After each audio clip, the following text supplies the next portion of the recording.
Bene, allora buongiorno a tutti, buongiorno a voi che siete qui in sala, a chi ci segue, benvenuti in Consiglio regionale del Veneto.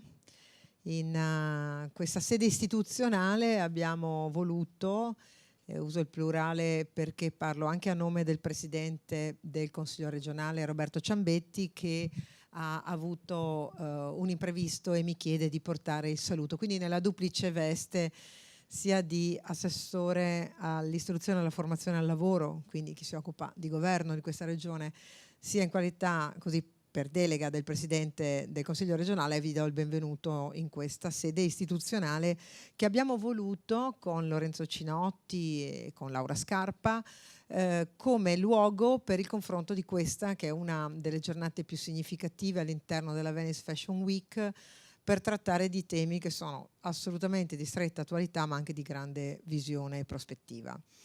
Volere questo momento nella sede istituzionale significa anche dare rilevanza all'intera settimana della Venice Fashion Week, in un settore che proprio in queste ore sta avendo anche una grande visibilità rispetto alle scelte di governo, alla luce di una legge che è ricca di aspettative, almeno per noi, e credo che anche a termine di questa giornata, di questo pomeriggio di lavori, potrà essere anche certamente da parte mia il risultato di suggerimenti, di considerazioni da poter portare per favorire un dibattito che vedrà la sua luce nelle prossime settimane. Il Ministro per le imprese e il Made in Italy, un ministero che ha cambiato nome, volendo dare un significato ed un significante valore al tema del Made in Italy come centrale e delle imprese. Sviluppo economico era un termine che certamente aveva a che fare anche con un certo passato, un'accezione economicistica dell'economia, mentre le imprese sono esattamente la rete di relazioni, di persone, di valore, di filiera, di settore che crediamo debba essere valorizzato in Italia. Questo approccio che è stato interpretato ribattezzando il Ministero si traduce fin da subito con una legge che a mio parere sarà rilevante e io spero anche oggetto di nostre considerazioni e di suggerimenti, a partire, quando dico nostre, dal Veneto e anche e soprattutto da Venezia. Non a caso la Venice Fashion Week, che ha come Venezia luogo iconico, Venezia laboratorio, Venezia la summa delle fragilità ma anche della complessità sociale legata al mondo delle imprese, perché da questo partiamo e lì dovremmo arrivare, è proprio quella di riuscire a dare valore alla, nel testo dell'approfondimento economico a quella che è l'economia della bellezza, ma a partire da dove e come possiamo valorizzarla questa economia. Allora, nel ringraziare Lorenzo Cinotti e Laura Scarpa per il grande lavoro che negli anni hanno fatto e per dire loro che il partenariato istituzionale noi lo vogliamo e lo vogliamo forte, ecco il senso dell'essere qui oggi. E ringrazio anche gli autorevoli interlocutori che si succederanno dopo il mio, che è un intervento istituzionale ma anche spero di contenuto. I saluti istituzionali non mi sono mai stati tanto confacenti, cerco anche di provare a dire qualche cosa in più. Nel senso che ricordo una giornata importante con la Fondazione Venezia, quindi con il professor Bugliesi in particolare, con Stefano Micelli, nei ragionamenti fatti nella valorizzazione dell'artigianato artistico. Da lì è scaturita una iniziativa pubblica di un avviso che abbiamo voluto e che riguarda anche, se volete, il tema di oggi nel senso più ampio. A seguito di quell'incontro, a dire come gli incontri severi producono risultati e le relazioni, se sincere, devono misurare l'interlocuzione. Io sono il decisore pubblico, voi siete gli esperti dell'accademia, del mondo dell'impresa, del mondo della rappresentanza. Il mio compito è quello di provare a fare la sintesi. All'indomani di benvenuta Laura, intanto, all'indomani di quell'incontro, tante furono le riflessioni. Come trasmettiamo il mestiere, la grande professionalità, come siamo coerenti con Venezia, credo che sia la cosa più sfidante in assoluto, perché è una coerenza che non guarda il passato, ma è tutta proiettata verso il futuro, rispetto, terzo, alle nuove problematiche. Una di queste, la più diciamo, significativa per noi oggi è quella della sostenibilità. E quindi lascerò nel dipanarsi della nostra conversazione anche l'approfondimento, andare in profondità di questo tema, perché altrimenti sulla sostenibilità noi mettiamo dei grandi cappelli, ma poi la concretezza, e sarei stata richiamata a questo dal presidente del tavolo della moda Bottoli, ma è ben rappresentato da Stefano Miotto. Poi i nostri imprenditori, che sono più veri del vero, ti dicono che vogliono avere strumenti, che vogliono avere opportunità, che vogliono avere capacità, e che la teoria sta da un'altra parte, no? Magari sta dove la comunicazione è più preponderante, noi siamo molto più di sostanza. E quindi, e chiudo, il bando che abbiamo fatto, l'avviso, ma lo lascio perché diventa, spero, un'occasione per dirvi quello che mi dite, lo ascolto, guardo i miei interlocutori diretti. Quello che dite, io cerco di ascoltarlo e di tradurlo. Che cosa è diventato quell'avviso? Un bando il cui nome è un programma, in senso stretto, l'abbiamo chiamata Venezia Icona, la I sta per intelligenze, non per innovazione. Questa è già. È l'intelligenza su cui devo lavorare, l'innovazione è derivante. La C sta per competenze, perché ciò che noi sappiamo è che mancano intelligenza nelle mani, la contaminazione, sarebbe anche C per contaminazione se volete. La O è organizzazione, sono modelli organizzativi nuovi, che soprattutto per Venezia, centro storico, quello era il tema nella scorsa nostra conversazione, e poi infine per una nuova autenticità. Autenticità, cioè l'originale, perché di copie, dentro quella legge sul Made in Italy ci sarà un ampio spettro di azioni contro la contraffazione, ci sarà un fondo sovrano di 1 miliardo di euro che riguarderà principalmente, già per dichiarazione fatta, il sistema della moda, si parlerà di un nascituro, liceo del Made in Italy, che dovrà riguardare, perché questo è scritto in legge, le competenze economiche, la conoscenza dell'arte e della sua declinazione contemporanea e per il futuro. Insomma, è un programma tutto da sviluppare. Lascio, perché la questione di oggi a me pare di grandissima rilevanza. Abbiamo appunto da anche rendere, tradurre delle tante risorse che noi abbiamo nella programmazione comunitaria, degli strumenti spero utili. Io mi auguro che quel primo bando sia andato nella direzione sperata, ma si può aggiustare, tutto è perfettibile. Infine, ho visto, e vedrete poi nello scorrere, lo lascio come nota di colore o un aneddoto, qualche anno fa feci un altro avviso per valorizzare le imprese che avevano un grande patrimonio immateriale e che non era conosciuto. E quando mi trovavo a gestire le crisi, perché io sono l'assessore al lavoro, con una struttura che si occupa di crisi e di trasformazione. Veniva valutato tutto, il bilancio di sicuro, lo dico al nostro analista della banca IFIS, non veniva considerato invece il valore immateriale, quanto vale quel nome al di là del valore economico finanziario, quanto vale quel know-how, quella conoscenza, quel patrimonio umano. Oggi, quando vengono invece a comprarci, chiedono che rimanga quello principalmente. Il bilancio è sullo sfondo. I fondi che arrivano non guardano il bilancio, ne hanno talmente tanti di soldi che probabilmente non è quello il loro problema. Mi chiedono tutt'altro, come faccio a difenderlo? Ebbene, lì nacque l'idea di un avviso che era legato agli atelier aziendali. Si valorizzavano gli archivi d'impresa, il patrimonio immateriale, la storia della famiglia. Vi faccio ridere, ma ci sono fondi che mi chiedono: io compro tutto, però lei mi lasci dentro il signor dal cognome. Cioè, mettiamo così, l'azienda Donazzan ha 200 anni di storia, io sono una ciofeca ormai, non sono più in grado di gestire un'impresa, però vogliono che io stia lì a fare il suppellettile, no? Questo vogliono oggi. Allora, quanto vale tutto questo? Come ci interroghiamo rispetto a questo? Ebbene, tra gli atelier aziendali vi erano le impiraresse, che è una bella figura della tradizione fino agli anni 50. Ebbene, io credo che proprio andare a riprendere, infilare quelle perle che poi sono anche le nostre suggestioni, quelle che ci diamo reciprocamente, potrà essere per noi lo sguardo verso il futuro rispetto alle nuove sfide. Ho parlato tanto, è un argomento che mi appassiona, starò ad ascoltare tutto. Grazie. Grazie Elena.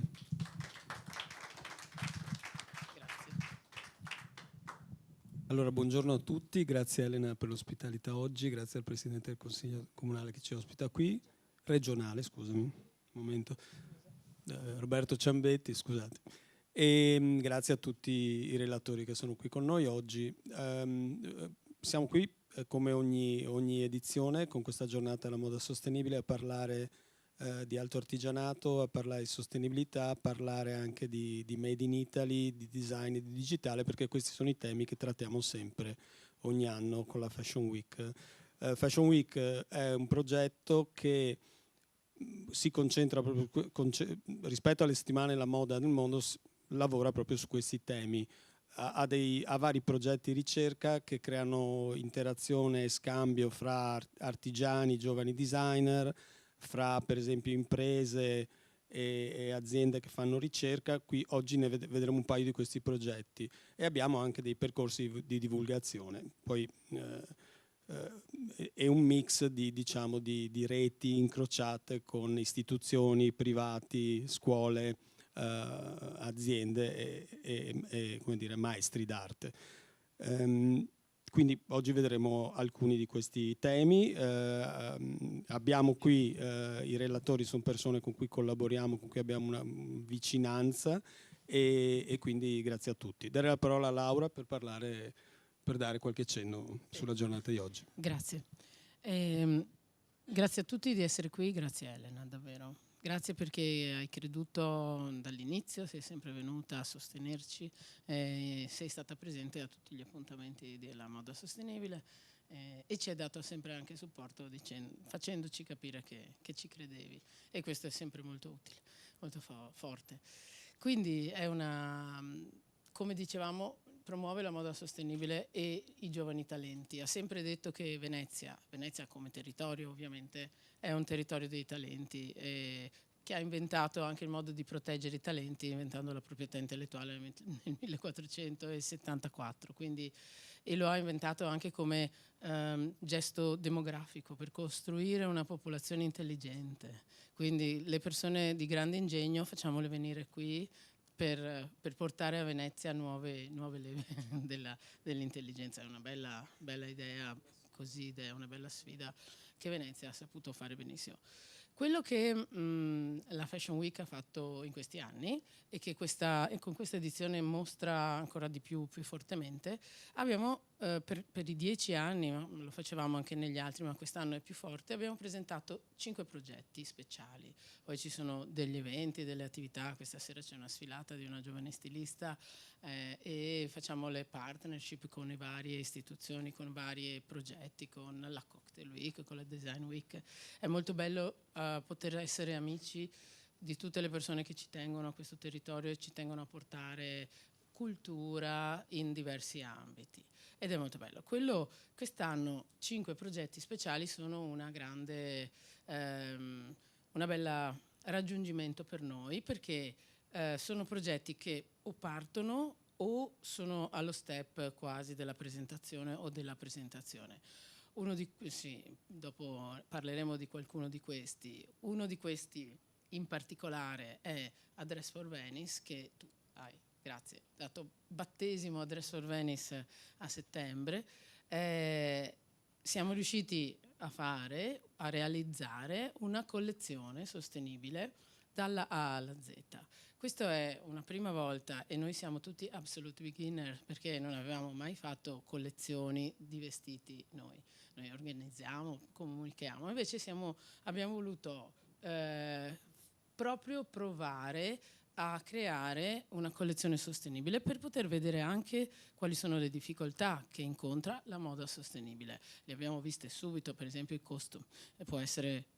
Bisogna stare attenti a questo, è un elemento su cui si deve lavorare, e poi comunque creare una collezione vuole dire abbiamo trovato il filato sostenibile, biodegradabile, che si chiama Bamberg ed è prodotto da Asai Kasei ed è prodotto in Giappone, però è una fibra rigenerata che viene dall'inter del cotone, uno scarto del cotone. Abbiamo trovato le aziende che facevano i filati, cioè dopo aver fatto il filato, le aziende che lo tessevano e lo realizzavano, quindi dei tessuti bellissimi, cioè quindi una fibra innovativa che può degradarsi in acqua o in suolo, che si trasforma in tessuti quasi settosi o tessuti plissettati che raccolgono molto bene il colore. Quindi una volta tessuto è stato stampato con tecniche super sostenibili, bassissimo consumo d'acqua, colori bellissimi, eccetera, e abbiamo visto anche la resa dei colori molto bella. Il design lo abbiamo affidato a Tiziano Guardini, che rappresenta la moda sostenibile nel mondo e che è una personalità, diciamo, di questo settore, molto riconosciuto, molto amato, che oltre a fare moda sostenibile celebra la vita, la natura, tiene agli altri in un certo modo, eccetera. Il disegno del tessuto è stata una grande, bellissima operazione, perché abbiamo affidato ad Ascari, Jacopo Ascari, questo designer artista giovane, trentenne di Modena, che vive a Milano, che ha interpretato la città di Venezia trovando, va bene, è andato a vedere Bellotto, è andato a vedere i vedutisti, è andato a cercare le icone e ha tolto le icone, ha messo magari i monumenti minori e li ha mescolati a immagini della natura, quindi ha creato una natura che si impossessa di Venezia, però perché quello che intendeva dire era: a Venezia c'è la natura che già noi viviamo, i monumenti e i fiori e le foglie e le tartarughe, i pesci, i cavallucci marini convivono in una bella festa, in un momento che si vede nei vestiti molto colorati. E dopodiché l'operazione importante era: avevamo già fatto collezioni bellissime, sempre con Guardini, magari con i tessuti bevilacqua, però erano solo esercizi di stile, che tante volte si conosce questo tipo di cose, ne vediamo tanti di collezioni sostenibili che vengono presentate però che poi non arrivano al mercato, e noi volevamo invece arrivare al mercato. Ovviamente abbiamo fatto la collaborazione, come sempre, con i nostri amatissimi Tavolo della Moda, che da anni collabora con noi, ci sostiene, ci dà feedback continui e consigli. Io telefono, penso a Miotto molto spesso per chiedergli cosa ne pensa di questo, di quello, di progetti, o a Saviane, che ringrazio anche se non c'è, perché sono i nostri la voce dell'imprenditore, cioè noi andiamo a chiedere a loro cosa pensano dei nostri progetti. E quindi hanno selezionato delle aziende che realizzassero le confezioni sempre in progetto, in collaborazione, quindi gratuitamente, e hanno lavorato con noi, hanno preparato il campionario. E per fare tutto questo abbiamo dovuto trovare la modellista, abbiamo lavorato tutta l'estate, siamo morti, a Ferragosto eravamo a parlare di etichette di trasporti, eccetera. Abbiamo messo persino le etichette sostenibili fatte in un certo modo, i cartellini fatti in un altro modo, insomma tutto doveva essere perfetto. E quando siamo riusciti a finire questa meravigliosa confezione, per arrivare alla vendita, grazie abbiamo avuto Class, che è una piattaforma di moda sostenibile, che aveva trovato tutte le varie aziende che hanno collaborato, mentre abbiamo chiesto a una nostra consulente per i progetti sostenibili, che è Marina Lermonger, che ci ha creato la relazione con la Camera Buyer. Quindi abbiamo parlato con Camera Buyer, che è l'associazione di tutti i più grandi negozi importanti, le boutique di lusso italiane. E con Marina Lermonger ha fatto questo, mentre abbiamo anche chiesto consiglio a una importante esperta di commercio di vestiti, cioè la showroom Garage Milano di Marina Guidi. Quindi tutto questo lavoro è stato costruito dialogando, discutendo su cosa bisognava fare, e siamo arrivati ad avere una collezione che è stata proposta alla vendita. Poi è venuta, ed eravamo emozionatissimi, la signora Ceccato di Duca d'Aosta a vedere, in rappresentanza di Camera Buyer, a vedere la collezione, ha avuto un feedback positivo, abbiamo cominciato a parlare di cosa fare insieme, così. E quindi la collezione è proprio un case study di come può essere una collezione sostenibile. Nel percorso abbiamo incontrato difficoltà, eccetera, e ne abbiamo sviluppato soluzioni. Per abbiamo valutato come comunicare, quindi abbiamo messo un vestito sul red carpet, abbiamo preso un'attrice che è sostenibile anche lei perché è impegnata nel benessere, quindi è andata sul red carpet ed è stato dichiarato l'abito più green del red carpet, quindi ci abbiamo messo tutta la cosa. E per ultima, l'altro giorno l'Hotel Cadidio, hotel che si dichiara, cioè che è sostenibile dall'inizio della sua realizzazione, che ha un impegno nella sostenibilità molto alto, abbiamo fatto una presentazione, un'installazione floreale e lagunare con tutte le erbe della laguna sempre riutilizzate, cioè utilizzando erbe che devono essere buttate via, gli strami, le erbe che stanno seccandosi, che però mostrano colori meravigliosi. Quindi il nostro bravissimo Gabriele Bisetto ha realizzato una installazione che è un'opera d'arte di tutti i 1000 colori che ci sono in barena nella laguna in questa stagione, spiegando che questa è tutta roba che andrebbe buttata via, quindi non abbiamo tagliato niente che non dovesse essere tagliato prima. Ed è stato veramente emozionante il sentire il profumo e tutto quanto. Insomma, alla fine quello che abbiamo pensato di fare è di continuare a raccontare questa collezione, perché non è solo una cosa che andrà in vendita, in produzione, in vendita, ma è anche proprio fa scuola, come dire, speriamo, insomma, ci diamo arie di aver imparato qualcosa e di poterlo comunicare ad altri. E queste sono le attività che fa la Fashion Week, insomma. La Fashion Week non è solo mostrare i vestiti di qualcuno, ma costruire continuamente progetti, sì, il processo. Grazie Laura. Grazie. Allora adesso darei a Stefano Miotto la parola per un primo sguardo su quello che succede in Veneto per quanto riguarda artigianato made in Italy. Grazie. Non ti possiamo lasciare solo. E allora chiamiamo qualcun altro qui? La seconda va bene, intanto stiamo io e te. Noi vicini.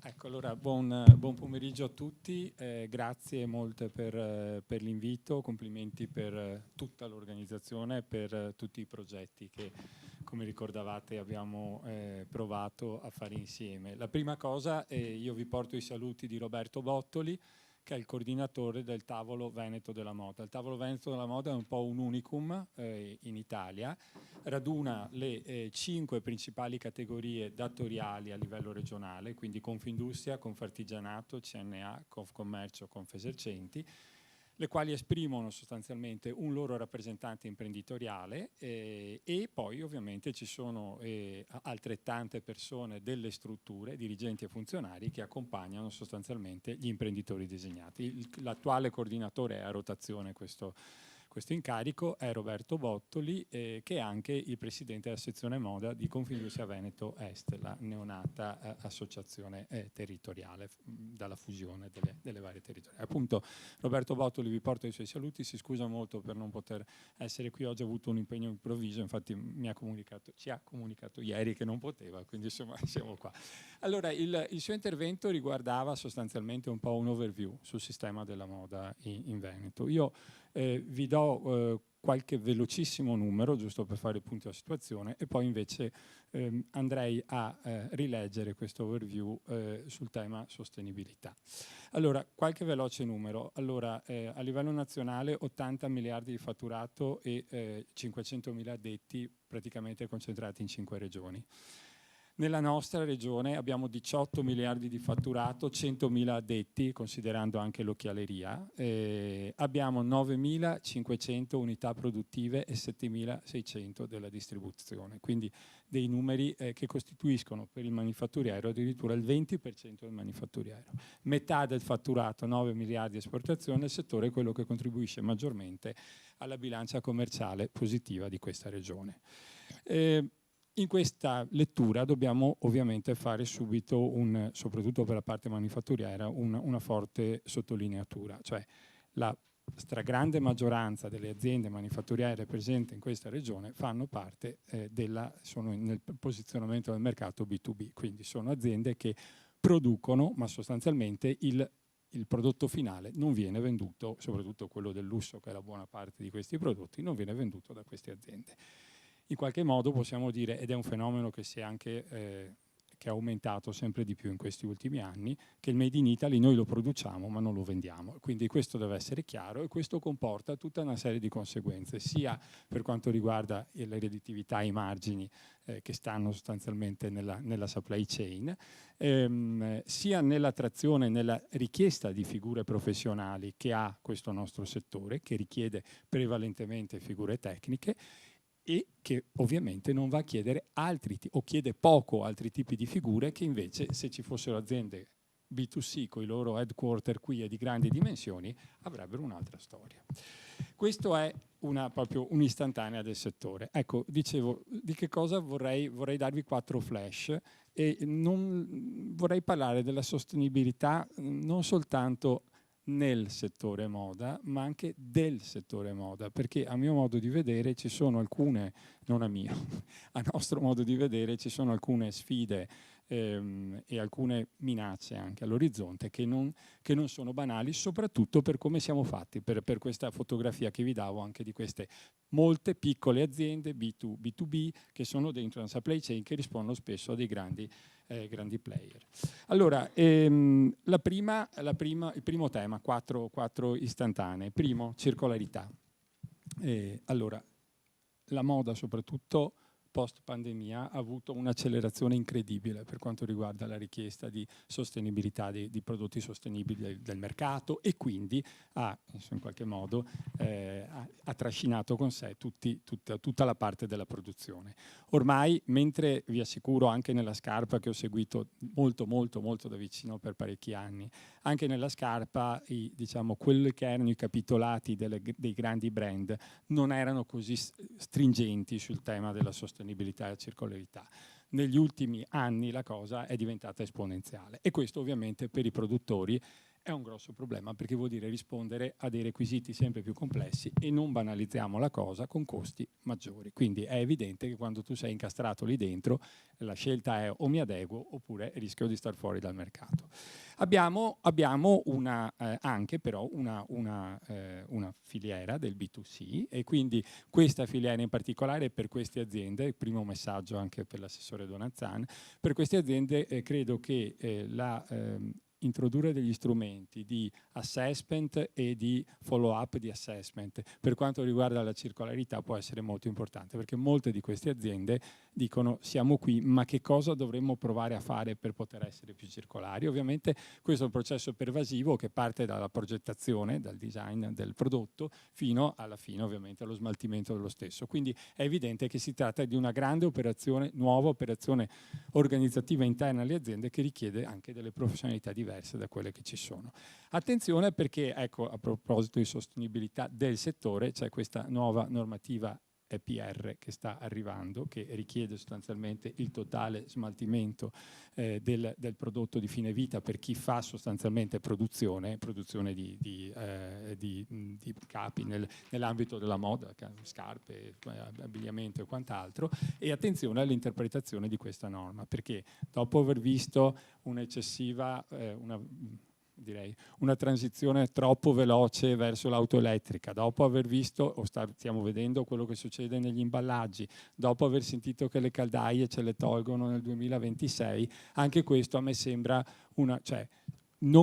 nel mondo contiamo molto poco in termini di peso, però è giusto dare degli indirizzi perché l'Europa è la parte più avanzata del mondo, attenzione all'applicazione di questi indirizzi, quindi qui è necessario e so bene che il ministro Urso su questo è molto sensibile, è necessario che anche a Bruxelles il nostro paese venga fortemente rappresentato perché una errata interpretazione di questi, come è avvenuto negli altri campi che stavo citando, può portare fuori mercato molte aziende e a chiudere. Già dentro questo supply chain della circolarità con aggiunta di costi perché anche lo smaltimento ovviamente è un costo da sostenere. Quindi circolarità, minacce.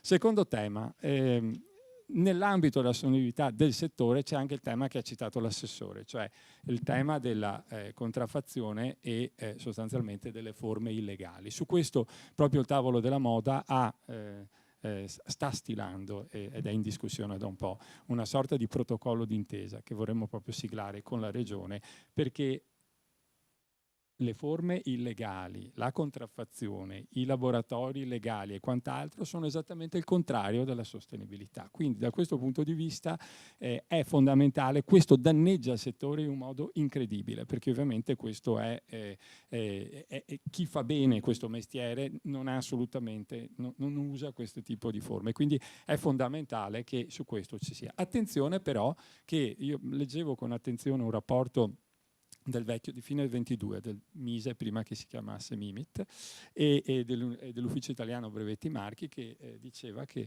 le forme di contraffazione, a parte aumentare esponenzialmente, con tutto il mercato digitale sostanzialmente, con quella parte lì, ovviamente sono queste forme che costringono poi i produttori addirittura a rispondere all'EPR, non sono altrettanto stringenti sul mercato digitale. E capite che questo ovviamente vuol dire di nuovo andare a penalizzare un settore sano e che lavora. Quindi qui penso, altro spunto che vorrei lanciare anche alle regioni, abbiamo parlato proprio pochi giorni fa alla commissione, una commissione consiliare che ha aperto diciamo, un dibattito e delle audizioni sul tema contraffazione. Qui penso che vadano molto educati i giovani, sono molto, almeno nelle loro teste, sono molto sostenibili e poi comprano da siti delle cose che costano 2 euro. Allora a quel punto bisogna forse anche a livello generale nelle scuole fare un po' di cultura, come fra l'altro fu effettuata questa azione un po' di anni fa con anche proprio con la regione, con anche delle rappresentazioni teatrali, proprio per cercare di portare nelle scuole, adesso il mezzo è diverso, probabilmente gli strumenti sono diversi, ma questa azione a nostro avviso va fatta. Terzo spunto, quindi, circolarità, vado veloce e concludo. Circolarità, tema della contraffazione e dintorni, legalità. Terzo tema, quello della ricerca. Allora, proprio perché siamo sostanzialmente produttori, perché questo siamo principalmente, la ricerca, io sono presidente della rete regionale FACE, il cluster regionale della moda, presidente ancora per poco perché subentrerà finalmente un imprenditore di grande visione, quindi ho piacere di cedere la palla. Ecco, nei progetti che abbiamo visto, che abbiamo seguito, i temi che abbiamo seguito che sono proprio al centro delle agende delle nostre aziende sono il tema dei materiali, il tema della tracciabilità, materiali con wearable, il tema della tracciabilità blockchain, perché ovviamente per garantire la filiera tu devi avere una perfetta e sempre maggiore tracciatura di questi fili. E l'altro tema però che è molto interessante, e qui riprendiamo di nuovo il bando che citava l'assessore, quello di Cona, è il tema dei nuovi modelli di business, perché da tutto questo rimescolamento, da tutte queste progettualità, dal digitale che avanza, probabilmente è possibile anche che anche qui in questa regione, che è una regione fortemente B2B, possano nascere anche dei B2C. Qui ovviamente sta tanto ai giovani mettere insieme competenze diverse e adesso arrivo al quarto punto, che è proprio quello del capitale umano. Capitale umano, allora noi sostanzialmente sappiamo bene, abbiamo una delle regioni più vecchie del mondo sostanzialmente, con il problema della cultura delle famiglie eccetera, che vede sostanzialmente i lavori tecnici, non vede mediamente di buon occhio i lavori tecnici. Allora cosa fare e le aziende, se c'è il principale problema che in questo momento, a parte quello appunto delle normative che ogni tanto gli arrivano sulla testa, il vero problema delle aziende, chiedete a qualsiasi azienda del settore, è di trovare capitale umano altamente qualificato. Noi dobbiamo riuscire ad attrarlo. Allora qui ci vogliono, a mio modo di vedere, 2 tipi di azione. Uno è un'azione istituzionale, lo sta provando a fare la Regione con il supporto di tutti noi, con gli ITS, cercando appunto di spingere verso questa cultura del fare sostanzialmente, soprattutto nei confronti delle famiglie e dei giovani. Questo è fondamentale. Secondo me forse non ci stanno ancora provando abbastanza le aziende, perché si sono ritrovate un po' quasi improvvisamente con questo buco e quindi il fabbisogno, le persone che escono non rimpiazzate dai giovani eccetera, è un buco di quelli che fa male, che non è facile da rimpiazzare in tempi brevi. Ecco, su questo io però credo che per entrambi ci voglia, e arrivo proprio all'economia della bellezza del rapporto, per insegnare questi mestieri e dall'altra parte anche per praticarli durante insomma, la vita, la propria vita, ci vuole bellezza. Cioè noi non possiamo più presentare degli istituti tecnici che sembrano, diciamo, che ricordano tutto tranne che la bellezza, ma dall'altra parte non possiamo avere delle aziende che non pensino, parlava l'assessore del progetto Atelier, di raccontare la loro storia e che non offrano degli ambienti di lavoro, diciamo, belli per chi fa il bello. Questa cosa qui è fondamentale.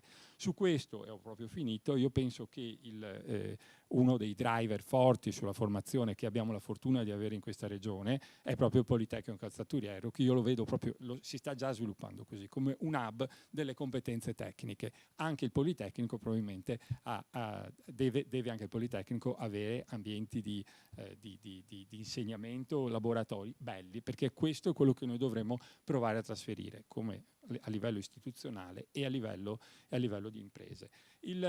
L'ultimo tema è il design, ho proprio finito, perché di fatto io trovo che ci sia ancora troppa poca connessione soprattutto a livello di insegnamenti, tra il design e la produzione. Ricordo, ho avuto il piacere di conoscere Manolo Blanica, che è considerato forse il più grande designer di sempre della scarpa, il quale ha una conoscenza del prodotto allucinante. Allora io credo che forse favorire dei progetti anche tra ITS e scuole del design che in qualche modo mettano insieme i giovani, noi al Politecnico, noi al tempo al Politecnico, ma ancora adesso lo facevamo con la Parsons School di New York, ma che mettano insieme in project work designer e giovani e che in qualche modo riescano a connettere questo per chi fa, penso che sia una delle più grandi soddisfazioni. Quindi io penso che con queste, diciamo, opportunità e sfide spero di aver dato un po' una istantanea, diciamo, di quello che sta bollendo in pentola. Grazie.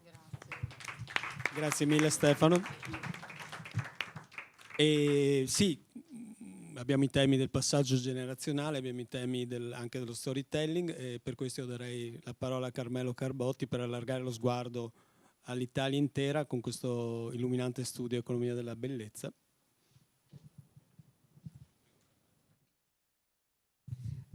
Grazie. La governo da solo, quindi. Allora, grazie, vi ringrazio di questo invito, ringrazio il Consiglio regionale, l'assessora Donazzan. La ricerca è recentissima. Questa è la seconda occasione di racconto, la prima l'abbiamo avuta sempre qui a Venezia, al Museo Fortuny, il 28 settembre, che per noi è stata anche la giornata come Banca Ifis di festeggiare il nostro 40° compleanno, con l'inaugurazione nel parco della villa del Parco Internazionale di Scultura, che dal 2024 sarà aperto al pubblico. È stato a proposito di bellezza. Allora, che cosa volevo raccontarvi quest'anno? Cosa volevamo raccontare quest'anno? Quest'anno volevamo raccontare quali sono le potenzialità all'interno di Economia della Bellezza. Vediamo innanzitutto che cos'è nell'accezione che abbiamo dato noi. Questo è un progetto che nasce nel 2021, nasce insieme a un progetto di sostegno, la sponsorizzazione del Padiglione Venezia alla Biennale, che aveva proprio un tema legato alla cultura, era sapere come usare il sapere. E noi abbiamo cercato di dimensionare e di perimetrare questo modo di fare economia, che poi è stato anche rappresentato con un'installazione all'interno del Padiglione Venezia. Che cos'è Economia della Bellezza? La bellezza qui è un fattore produttivo.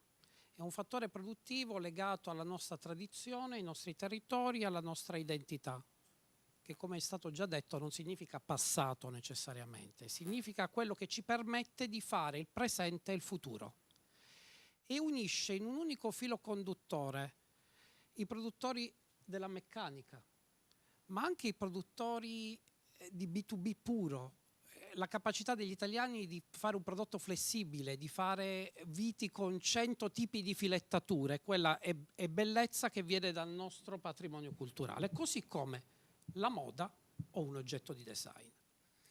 Lo vedete in questo diagramma a cerchi concentrici, gli abbiamo dato 3 dimensioni. Una prima dimensione è il nostro patrimonio artistico, culturale, paesaggistico, che è quello che fruiamo noi italiani e che fruiscono gli stranieri venendo da noi in visita, in cui siamo immersi e che produce un modo di fare impresa che abbiamo chiamato design driven, dove design è bellezza ma è anche funzionalità.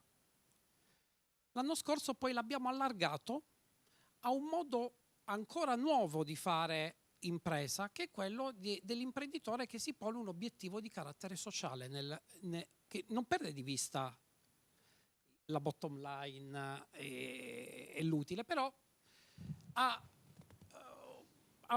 affianca o inserisce nel business un obiettivo di carattere sociale. Perché? Perché in realtà crediamo che questa alchimia tra il bello e il ben fatto e il buon lavoro, le fabbriche belle, no? Di cui si parlava prima, dei bei luoghi di lavoro, costituisca un'alchimia vincente. Ci siamo chiesti, ma quanto ammonta questa economia della bellezza? Allora, sono circa 500 miliardi di PIL, oltre il 26%. Questo è un dato interessante, significa che ha una dimensione importante nell'economia italiana. Ma la cosa più importante è che cosa ha rappresentato in un anno di grande crescita, molto positivo, no? Per l'Italia siamo cresciuti molto più dei nostri peer europei. Non è stato solo una dimensione importante, ma è stata una dimensione, un motore di sviluppo, perché ha rappresentato rispetto al 2021 il 56% dell'incremento dell'intera economia. E rispetto al pre-pandemia, che ancora per noi è un punto di riferimento, oltre il 30%. Quindi dimensione importante, ma motore di crescita, perché i numeri questo ci dicono. Ogni anno in questo lavoro dedichiamo un approfondimento, e questo approfondimento è il motivo di questo invito. Quest'anno abbiamo indagato la manifattura e abbiamo cercato di farlo con un'indagine sul campo, come cerchiamo di fare sempre noi, una sorta di intervista doppia, da una parte artigiani e maestri d'arte, dall'altra in parallelo le stesse domande fatte agli imprenditori della manifattura, qui e soprattutto moda e sistema casa, tutto ciò che è arredamento, tutto ciò che è design, ma anche gioielleria e orologeria, tutto quello che è veramente il bello e il ben fatto. Una dimensione è importante. E gli imprenditori della manifattura ci hanno detto che per l'apporto dei maestri d'arte vale il 54% del fatturato. Questo numero è una media, spesso si cita la media di Trilussa, ma come sarà diffuso lo vediamo nella piantina. Abbiamo diviso nelle 4 aree geografiche, questo 54% è presente, questo oltre il 50% in tutte le aree d'Italia. Quindi parliamo della nostra identità nazionale. Non potevamo che fare la domanda, ma è possibile meccanizzare questo lavoro? 9 su 10 gli imprenditori della manifattura hanno detto che non è possibile. Pensate, magari questo per noi è abbastanza scontato, no? Nella gioielleria e nell'orologia, ma nella moda, dove ormai c'è tanta tecnologia, no? o nel sistema casa, in tutto quello che è il forniture, l'arredamento, questa comincia ad essere un'indicazione importante. Ma per che cosa si usa l'artigianato? Quando racconto questa pagina io inizio dai 2 istogrammi centrali, personalizzazione e produzioni di serie limitate. Questo probabilmente è scontato, no? Meno scontati sono i 2 estremi. Un 30% degli imprenditori della manifattura, quindi non stiamo più parlando dello 0, ci dicono per il refitting e l'upstyling. Ci pensavo mentre la sentivo parlare. Ma 7 su 10 ci dicono il dialogo del prototipo prima del lancio di produzione. Ecco che qui cominciava ad andare fuori il nostro immaginario usuale, no? E allora è venuto naturale chiedere sia agli imprenditori della manifattura sia agli artigiani, ma qual è il rapporto con la tecnologia? Gli imprenditori ci hanno detto 39 più 42%, cioè quindi la quasi totalità ci ha detto amplifica il valore e la capacità del saper fare artigiano. Gli imprese artigiane ci hanno detto che il loro primo obiettivo di investimento è nuovi macchinari e nuove tecnologie, quindi il 4.0 è entrato nelle imprese manifatturiere. Ma alla fine questo Made in Italy, che poi per noi significa l'export, no? Qui siamo nella regione regina dell'export in Italia, è fondamentale. 8 su 10 ci dicono sì, io senza di quello non avrei un posizionamento. Per che cosa? Che ancora una volta la risposta non è la personalizzazione di per sé, non è il pezzo di eccellenza, è la capacità di rispondere rapidamente a nuovi trend ed esigenze di mercato. Ancora una volta, sentendola parlare prima, con un rinnovamento continuo. Quindi è il Made in Italy che permette di cogliere le opportunità dei nuovi trend e delle nuove mode. Pensate, questa è progettazione. Quindi mani sapienti, l'abbiamo intitolato, ma queste mani sapienti ci portano a continuare ad essere competitivi e a continuare a reinterpretare quell'identità. Non ve lo racconto questo grafico, perché sarebbe troppo complesso, ma non è questo il senso. Mi piace sottolineare il fatto che abbiamo pensato a come definire questo rapporto tra artigianato e manifattura. Era naturale usare il termine sinergia, ma non abbiamo voluto usare. Abbiamo usato ibridazione, perché sinergia è sicuramente un valore positivo, ma ibridazione è quello che ci hanno detto gli imprenditori della manifattura, cioè che senza quelle mani sapienti non avrebbero il Made in Italy e non avremmo il posizionamento internazionale, quindi è un passo ulteriore. E poi attiro l'attenzione sulle due scritte un po' verticali, quindi difficili da leggere. Da una parte competitività internazionale, ma questo i numeri ce l'hanno già detto, dall'altra inclusione e coesione sociale. Ecco che sostenibilità anche della moda, ma sostenibilità per i territori. In che senso? Allora, l'impresa artigiana ha la sostenibilità nel suo DNA. Noi abbiamo preso tutti i numeri delle imprese artigiane, li abbiamo mappati, il 99% non delle province, dei comuni italiani, degli 8.000 e rotti comuni italiani, hanno almeno un'impresa artigiana della manifattura. L'80% degli stranieri che lavorano in Italia lavorano nelle imprese artigiane. Quindi il DNA già dell'artigianato è un DNA di inclusione e coesione sociale. Ma è tutto positivo? Probabilmente non saremmo qui a parlarne se non fosse così e non ci sarebbe l'assessora Donazzan che ha un obiettivo. Che cosa è successo? È successo questo. In 20 anni abbiamo perso il 30% delle imprese artigiane impiegate nella manifattura, quindi qui abbiamo escluso, lo sapete che la maggior parte delle imprese di costruzioni o di trasporti sono imprese artigiane, qui siamo andati proprio su quello che è manifattura. E questo ha comportato anche un pesante invecchiamento, quindi noi abbiamo in prospettiva ancora di più un rischio, perché meno 40% in 10 anni le imprese guidate da under 30, più 50% le ditte guidate da artigiani con più di 70 anni, quindi siamo su un crinale. È un crinale in cui si rischia di perdere quella competitività, ma soprattutto quell'identità, no, del Made in Italy. Perché i numeri spesso non ce lo dicono, ma quando noi misuriamo col turismo, ora si parlava prima di turismo, l'acquisto fatto in Italia, no, dal turista, però il turista in realtà si porta, gli economisti lo chiamano country of origin effect, si portano l'immagine di quel paese a casa. Ed è allora che comprano l'abito Made in Italy. Non lo comprano nel Quadrilatero di Milano, lo comprano perché si sono portati un'immagine, quindi anche le interconnessioni tra settori sono molto importanti. Allora, che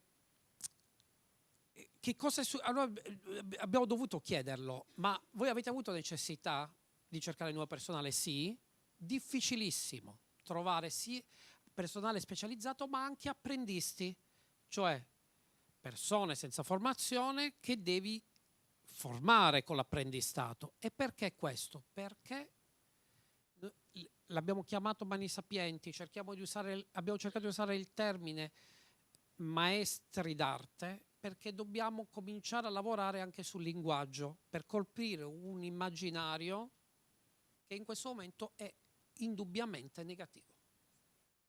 Perché il lavoro manuale lo si pensa come un lavoro che tu vai a fare se non sei stato in grado di fare altro. Non è questo.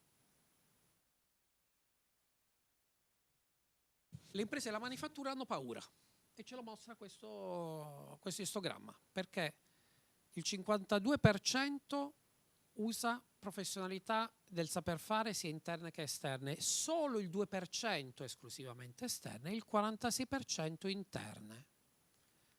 Dall'altra parte ci dicono che loro stanno continuando a internalizzare quelle competenze. Allora io non ho la capacità di dire se questo è un processo virtuoso o meno. Sicuramente ci dicono che non erano parole vuote quando ci hanno detto che era competitività, perché corrono, e noi sappiamo che nel mondo della moda questo è un processo molto forte. Però bisogna fare attenti perché poi l'ibridazione tra realtà diverse è differente da portarsi le competenze in casa, perché bisogna essere in grado anche di mantenerle quelle competenze. E allora che cosa fare? Parlano a lei, assessora. Il 48% dice cambiare i programmi di studio. Perché nel cambiare i programmi di studio siamo programmi di studio capaci di mostrare ai giovani la creatività e quindi quella capacità progettuale che gli imprenditori della manifattura cercano nel saper fare. Chiudo dicendo che in economia della bellezza è un progetto che abbiamo anche con il supporto di Stefano Micelli, intrapreso come un progetto non autoreferenziale. Ogni anno abbiamo aperto le porte di questo racconto a imprenditori piuttosto che stakeholder dei vari settori. In questo caso abbiamo raccolto 11 testimonianze di imprenditori che sono ben sintetizzati in questa fase. Che cosa stanno facendo? Dopo decenni dedicati a rendere eccellente la propria impresa, si stanno dedicando alla formazione delle nuove generazioni, che sia la riattivazione dei borghi e dei territori di margine, perché non ricordiamoci che questi lavori nelle montagne della Bergamasca c'erano le cucitrici, no? Che cucivano i guanti a mano, e quella va oltre l'inclusione, quella è coesione sociale. E qui chiudo. Grazie. Grazie Carmelo.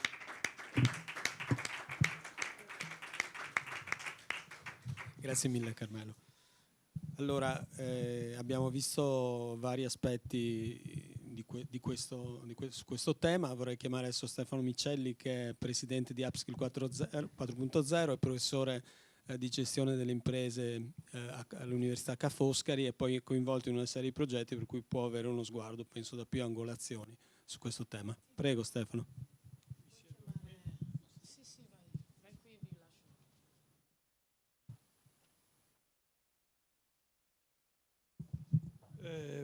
Buonasera a tutti. Oggi mi sento a casa, queste sono linee di ricerca su cui personalmente ho investito, su cui ha investito l'università di cui orgogliosamente faccio parte. Molti dei ragionamenti che facciamo sono anche il risultato di un percorso, di una conversazione che si è tenuta. Io ho imparato moltissimo dalle persone che ho potuto ascoltare anche questo pomeriggio. Mi fa molto piacere che oggi iniziamo a convergere verso una serie di, come dire, idee, proposte che ci mettono un po' tutti d'accordo. Partirei dal dato che ci ha proposto Carmelo Carbotti, che è un dato sorprendente. Da un lato, non vorrei fare un intervento io, ne faccio sempre, ma spero di fare oggi un intervento a partire dalle cose che ho sentito. Da un lato, diceva Carmelo Carbotti, oggi il Made in Italy riconosce un debito anche fuori dalle righe, nel senso che non era scontato, anche le percentuali che ci sono state proposte, Carmelo, sono sorprendenti, lasciami dire. Un debito, dicevo, di competitività, di legittimità, di valore culturale verso un saper fare italiano che non è, ripeto, un dato scontato. Noi fino a 15-20 anni fa, l'assessore se lo ricorda molto bene, noi vivevamo in un mondo in cui qualsiasi bottega artigiana superati i 10 dipendenti, la prima cosa che faceva era dichiararsi industriale, perché fare il salto dall'artigianato all'industria era entrare a pieno titolo nel moderno, no? Oggi noi sappiamo che il moderno non è più di moda, che c'è il contemporaneo, e il contemporaneo invece permette molta più flessibilità, permette quella flessibilità e quella capacità, quella duttilità che ti fa riconoscere il debito che hai verso il tuo passato, ti consente di mettere a fuoco le opportunità che a molte imprese italiane vengono offerte da questo straordinario patrimonio che è di cultura materiale, ma anche di cultura tout court, a fronte, va detto, a fronte di questo tributo che noi vediamo nelle statistiche della ricerca di Banca Ifis, a fronte di questo riconoscimento che il Made in Italy dice noi dobbiamo tributare al saper fare artigiano, vediamo che l'artigianato, volenti o nolenti, ci scompare sotto gli occhi. E in genere, guardate che le statistiche che ha presentato Carbotti sono statistiche ampiamente confermate, c'è un rapporto che è stato presentato al Senato da CNA un mese fa che riprende un po' i numeri che ci sono stati proposti da Banca Ifis, anche a una scala più grande. Il rapporto di Banca Ifis si concentra sulle imprese artigiane del comparto manifatturiero, che è la cosa che ci interessa oggi. In generale comunque l'impresa artigiana ha sofferto negli ultimi 20 anni perdendo più o meno 300.000 unità, 1,5 milioni una ventina di anni fa, oggi 1.200.000. Tenuto conto del fatto che buona parte di questo processo di declino nei numeri legato anche alla crisi del 2008, con la quale noi abbiamo visto scomparire, oltre ad alcuni settori come quello manifatturiero, anche l'edilizia, che è stato uno dei comparti che invece aveva consentito all'intero sistema di crescere dal 2000 al 2008. I numeri tornano, sono numeri legati alla demografia, sempre nello stesso rapporto di CNA, mi permetto di citarlo per completare, Carmelo, non perché voglio, se no devo parlare della tua ricerca e basta, a cui peraltro ho contribuito. Il dato è anche un dato di invecchiamento, cioè noi avevamo non più di 10 anni fa un'età media del titolare nell'impresa artigiana di 42 anni, oggi questa stessa età media è di 50 e qualcosa, 51. Inizia a essere un dato preoccupante perché tutte le sfide che ci ha presentato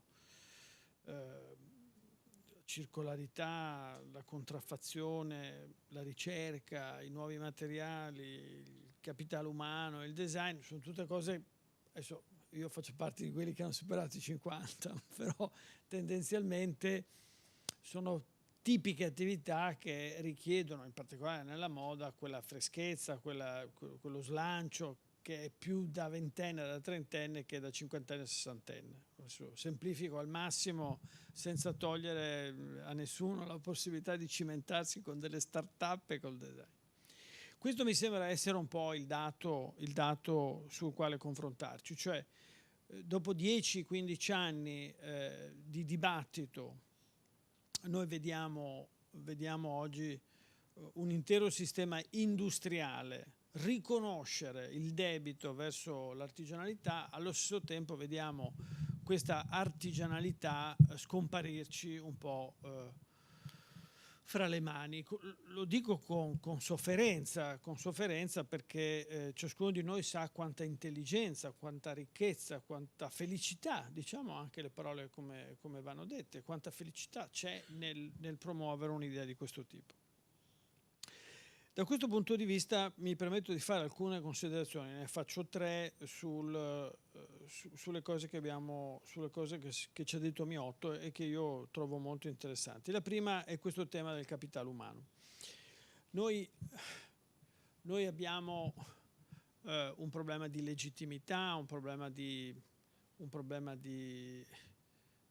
come dire, appetibilità di questi lavori, lo sappiamo, l'abbiamo detto tantissime volte e sappiamo anche, ci viene ripetuto sempre che dovremmo fare il solito challenge, il solito format televisivo, quella roba lì. Sappiamo anche che questo non è vero, nel senso che gli chef di MasterChef spesso sono dei dilettanti che si cimentano, non ne interessano grandi numeri, ci interessano scuole, ci interessano...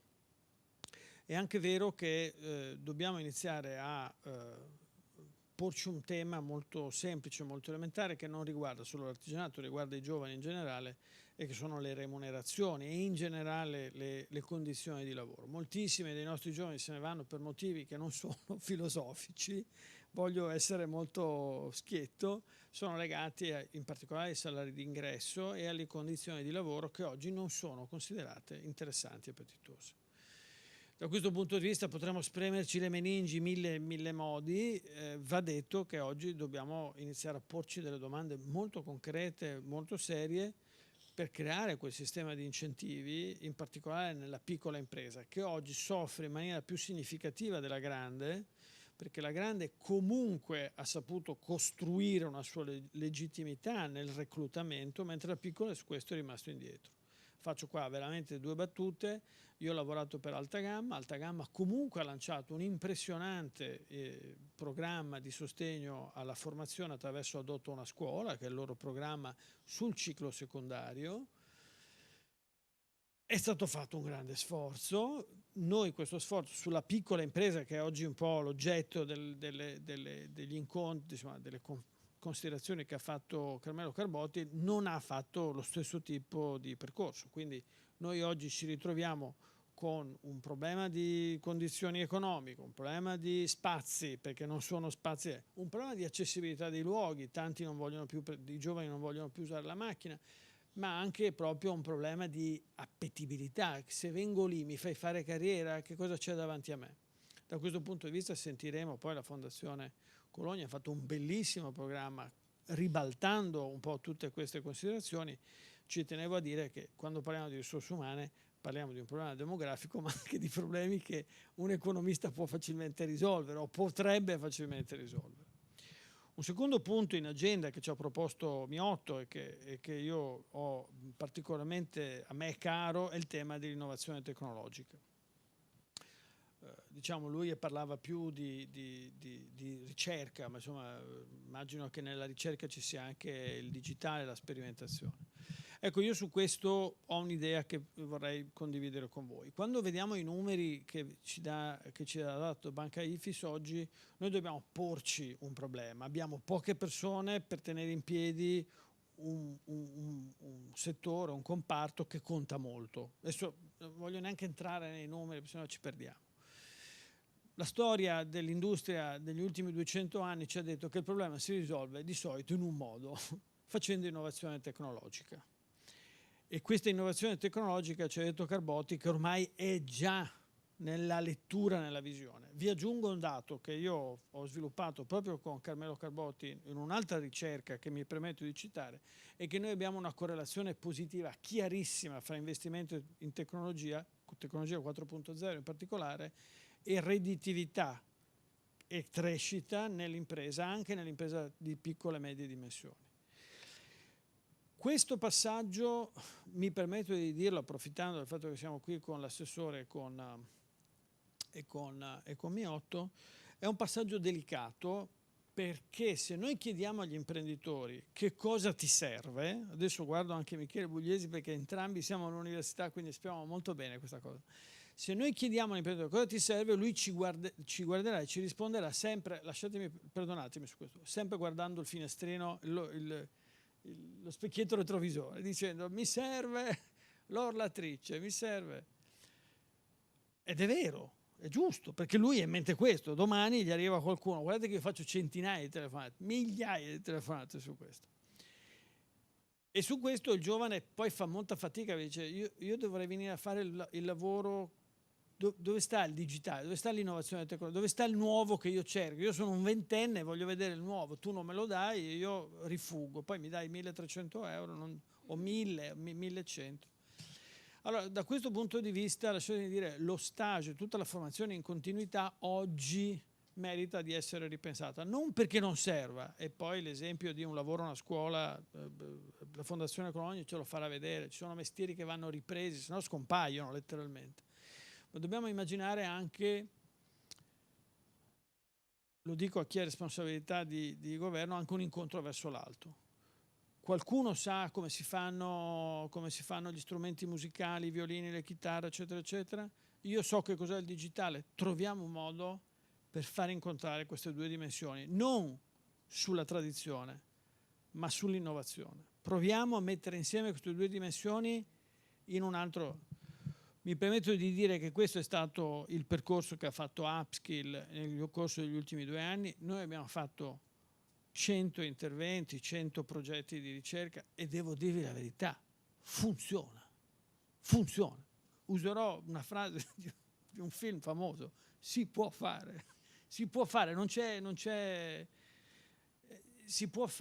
e posso dirvi di più anche, mette in moto un sacco di curiosità, di voglia di fare, mette in moto un'idea di artigianalità proiettata nel futuro, mette in moto ricavi, mette in moto economia. Lasciatemi dire, altrimenti questa economia la garantisce solamente il brand del lusso, che intermedia quel saper fare attraverso una proposta culturale, una proposta distributiva, una proposta di comunicazione che molte imprese italiane non solo non hanno i soldi per fare, ma proprio non hanno le competenze per mettere in campo una strategia di questo tipo. Questo passaggio, adesso poi ci saranno commissioni valutatrici di tutti i tipi, però noi come Università Ca' Foscari, ovviamente come Upskill, insieme abbiamo proposto questa idea di incontro verso l'alto proprio nell'ambito di questo bando Icona, e vorremmo far diventare Venezia il luogo in cui questa sperimentazione verso l'alto, che lo ripeto all'infinito, non è in contraddizione con l'altro ragionamento. Adesso guardo poi ci sarà una testimonianza. No, ma lo so perché sono dentro anche la Fondazione Cologni, quindi non sono scemo, so benissimo cosa dire. Ma noi abbiamo bisogno di queste due gambe. Se una è sola di queste due gambe, non funziona. Se dimentichiamo la tradizione per investire sul digitale, si chiama automazione industriale, la terza rivoluzione industriale di cui parlava Calenda. Se stiamo solo sulla tradizione va benissimo, ma allora il brand e il lusso è un'altra cosa ancora. Noi crediamo in un'economia intermedia. Lasciatemi fare una terza considerazione che non sta nelle cose che ho sentito, ma che io voglio proporvi prima di chiudere questo intervento, e che lascio all'assessore Donazzano, che mi pare di capire abbia contribuito anche a modellare o a influenzare la proposta legislativa che adesso metterà in campo Urso, di cui anch'io peraltro ho parlato ieri, perché ieri c'era a Bologna l'Assemblea regionale di CNA e abbiamo fatto considerazioni di questo tipo. Queste cose di cui stiamo dicendo, questo lo dico da cittadino, da appassionato cittadino, hanno una data di scadenza. Noi non possiamo più pensare di rivederci qua fra 2 o 3 anni e dire facciamo più o meno lo stesso dibattito.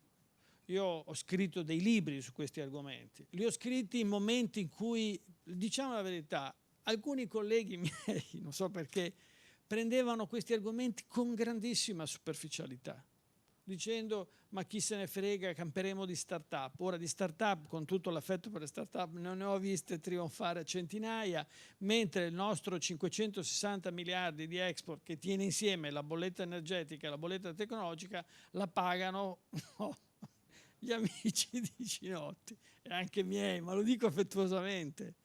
Noi stiamo sulla divisione internazionale del lavoro per questo. Dopodiché non sto dicendo, anzi, bisogna metterne tantissime in start-up, però rispetto per chi lavora, proprio perché ho rispetto di chi lavora, noi sappiamo che abbiamo pochi anni per intervenire.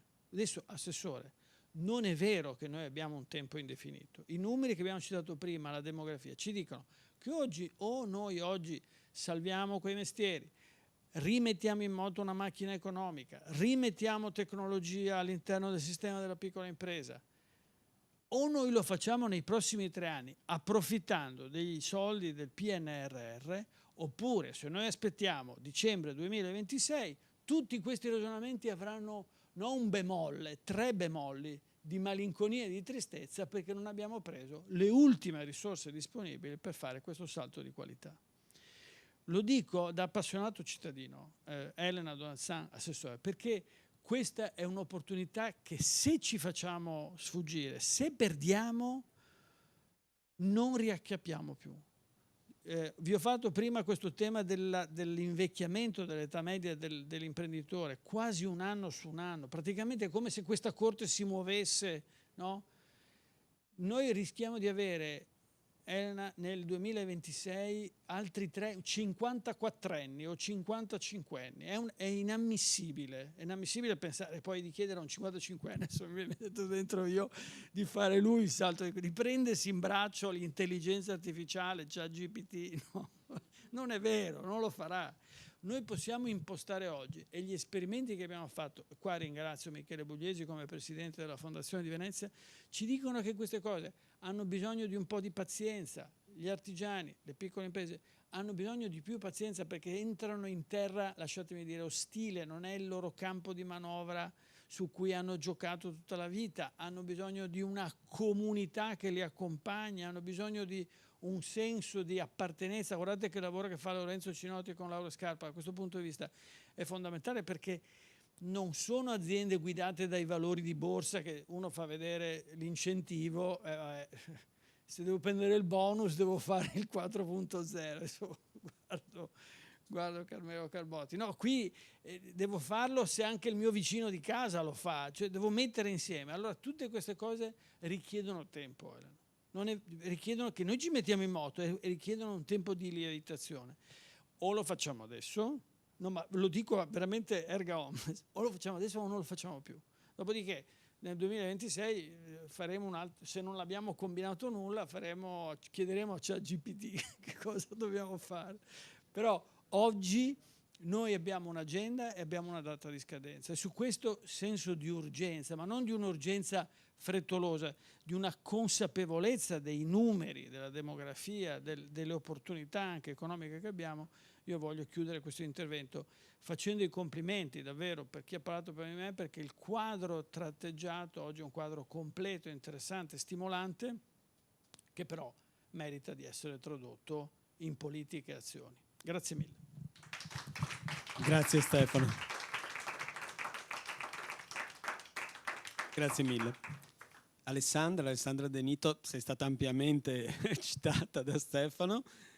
E Alessandra è direttore attività editoriali ed eventi della Fondazione Cologni, quindi ti chiedo di raccontarci lo splendido lavoro che state facendo per le nuove generazioni. Prego Alessandra. Grazie a tutti, grazie di cuore a Laura e a Lorenzo, che ogni volta ci vogliono con loro e noi ne siamo molto felici. Adesso tra l'altro quest'anno in particolare credo ci sarà, ne stanno parlando, una bella collaborazione anche con Homo Faber, di cui come sapete siamo partner, e loro saranno incaricati di un lavoro non da poco, direi, che è quello appunto di contattare le botteghe per chiedere loro una partecipazione a Homo Faber diciamo più visibile e più importante. Quindi detto questo, io voglio anche dire che sono sempre molto felice e mi sento onorata per le mie poche competenze. Io sono una storica dell'arte, nulla di più. Sono molto onorata di essere chiamata in questi contesti e ascolto sempre con un interesse straordinario quello che sento dire e che oggi ho sentito dire in modo veramente convincente e importante. Nello stesso tempo non posso nascondervi, non essendo io più una ragazzina, che provo anche un senso abbastanza frustrante di déjà vu, perché io mi occupo da 30 anni di mondo artigiano e in tutti questi anni, soprattutto negli ultimi, ho sentito tanto parlare di riconoscimento del ruolo artigiano, di tributi al mondo artigiano, Peccato che però io non ho visto niente. Io mi sono proprio persa qualcosa, perché francamente devo dire che il fatto che una piccola fondazione privata milanese con poche risorse legate alla buona volontà e alla visione di un imprenditore unico, Franco Cologni, che avendo amato e conosciuto il lusso all'interno delle grandi maison, dove ha fatto una carriera ai vertici come manager, ha portato questo suo amore in Italia, creando, non avendo figli, una sua fondazione per la tutela dell'alto artigianato. In tempi non sospetti, quando il termine mestieri d'arte, mutuato dalla Francia, non lo usava nessuno. Che cosa abbiamo cercato di fare grazie a lui? Innanzitutto di spostare, di sparigliare le carte, portando il mondo artigiano ad un livello di comunicazione più alto di quello che c'era in quegli anni.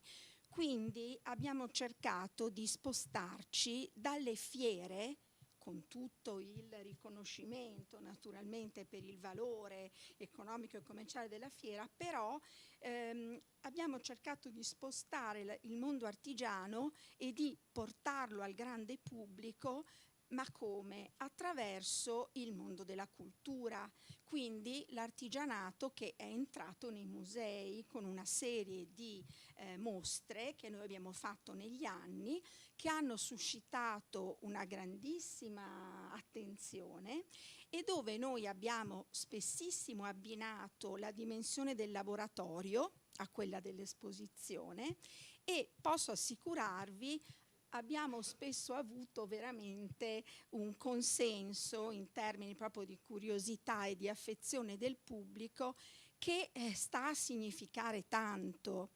Quindi abbiamo cercato di lavorare sulla comunicazione, anche attraverso un'intensa attività editoriale, perché crediamo ancora che il libro, l'oggetto libro, veicoli tantissimo. E con tutta una serie insomma di iniziative dove abbiamo cercato di avvicinare il pubblico giovanile e comunque il grande pubblico, cercando semplicemente, l'ho sentito dire da tanti, di mostrare la bellezza, di condividere la bellezza con persone che spesso non avevano neanche mai sentito parlare, ad esempio, di certe scuole. Noi abbiamo delle scuole straordinarie, in alcuni casi uniche al mondo. Penso alle nostre grandi scuole di restauro, che sono veramente un fiore all'occhiello della tradizione italiana, ma penso anche a scuole come le scuole di liuteria di Cremona, di Milano, penso alla scuola mosaicisti del Friuli, penso a tantissime realtà uniche che hanno veramente fatto scuola nel mondo. Non le conosce quasi nessuno. Noi abbiamo pubblicato qualche anno fa un libro, La regola del talento, dove abbiamo descritto e raccontato 20 di queste realtà di eccellenza, ma ce ne sono moltissime altre.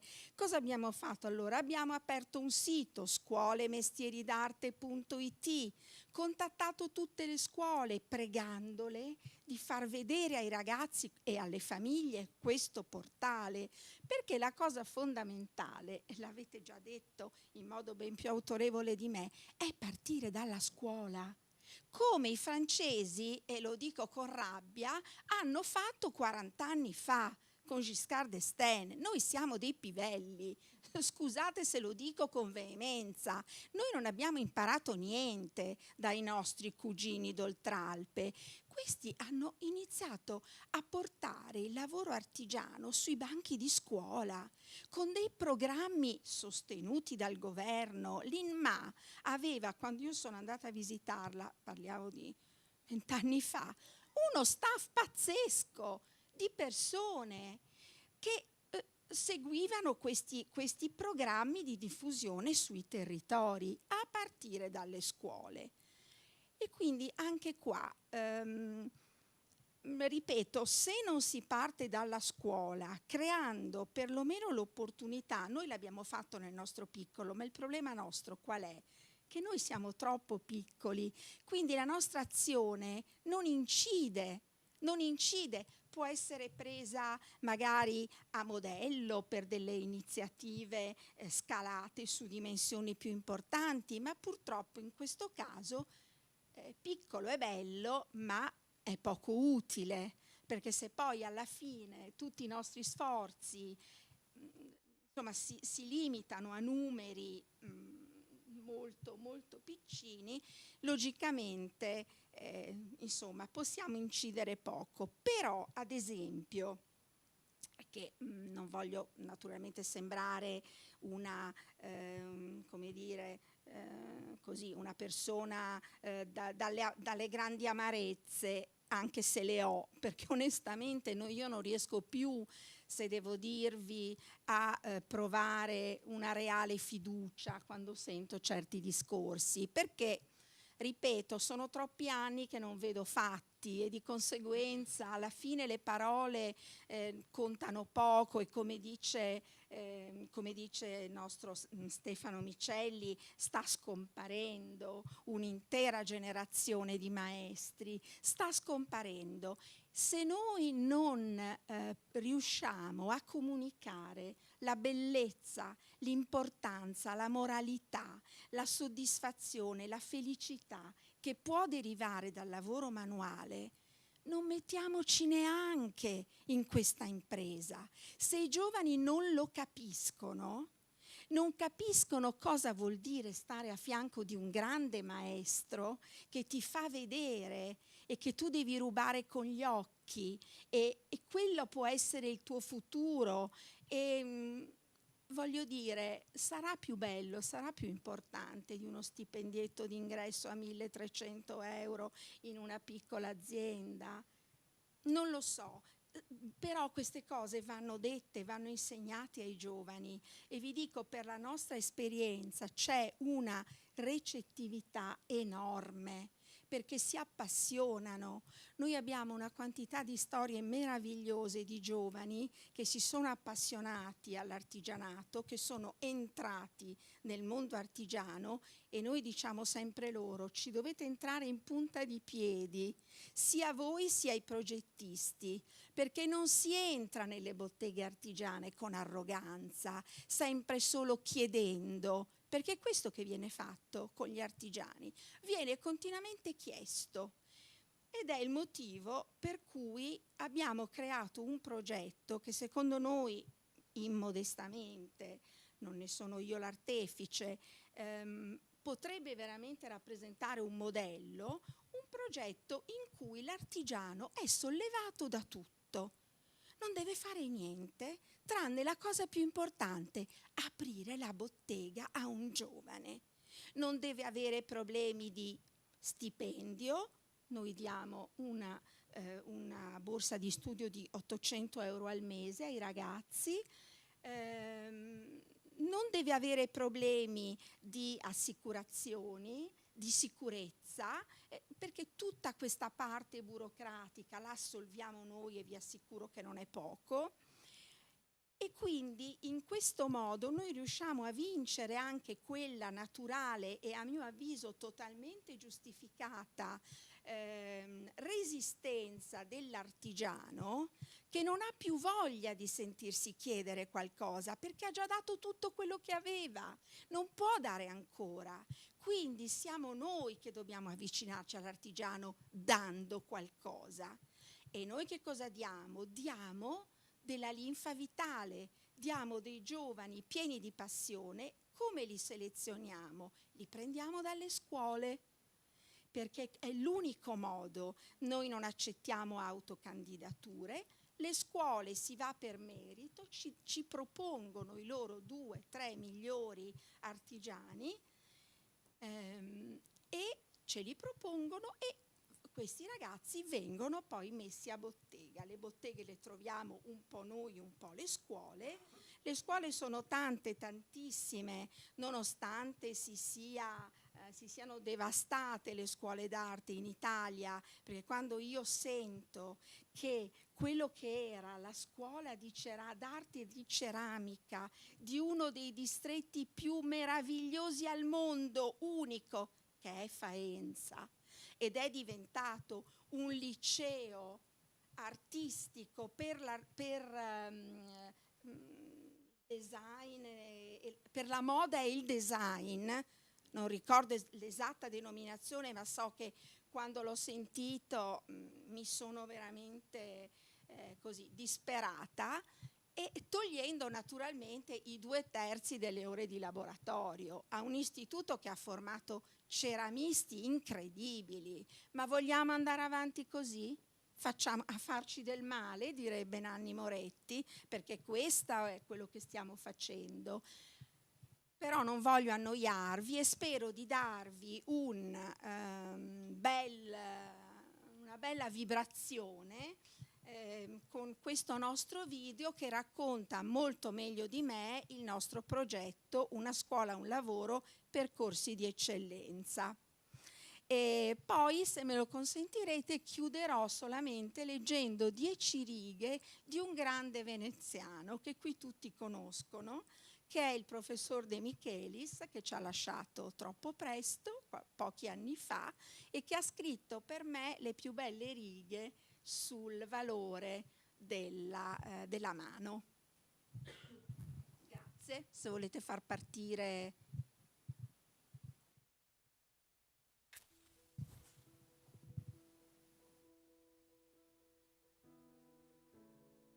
Una scuola, un lavoro è un progetto di Fondazione Cologni dei Mestieri d'Arte nato per vincere una sfida ambiziosa e strategica per il nostro paese: tramandare l'antica tradizione dei grandi artigiani italiani. Dal 2012 abbiamo messo a bottega centinaia di giovani in tutta Italia, promuovendo il ricambio generazionale nel mondo dei mestieri d'arte. Un risultato in continua evoluzione, raggiunto anche grazie al generoso sostegno di tanti mecenati. I giovani che hanno partecipato al progetto hanno avuto l'opportunità di lavorare al fianco dei migliori maestri artigiani, i custodi del sapere, della qualità e del valore che hanno costruito il mito del Made in Italy nel mondo. I principi di eccellenza che da sempre guidano il lavoro degli atelier partner della Fondazione sono gli stessi utilizzati nella selezione dei giovani all'interno delle scuole di arti e mestieri presenti su tutto il territorio italiano. I più meritevoli vengono chiamati a cogliere un'opportunità che cambierà il loro futuro. Frequentare un mini master offerto a tutti i partecipanti al progetto, che prevede 120 ore di formazione mirata da parte di alcune delle migliori università italiane, dalla gestione d'impresa alla comunicazione. Il viaggio dei ragazzi continua con l'esperienza più entusiasmante e formativa: 6 mesi di tirocinio presso la bottega di un maestro artigiano, dove potranno mettere in pratica le conoscenze acquisite durante il master e cogliere non solo i segreti, ma anche la passione e la dedizione per un mestiere unico. Un'opportunità esclusiva per i giovani talenti, che possono accelerare il loro processo di crescita. E una grande occasione per gli artigiani, che formano gli apprendisti che potranno un giorno affiancarli e dare un futuro a ciò che hanno costruito. Dal 2020 abbiamo creato anche delle borse di studio dedicate ai ragazzi più meritevoli, che rischiano di abbandonare la scuola a causa delle difficoltà economiche e che in questo modo potranno completare gli studi e accedere al programma dei tirocini.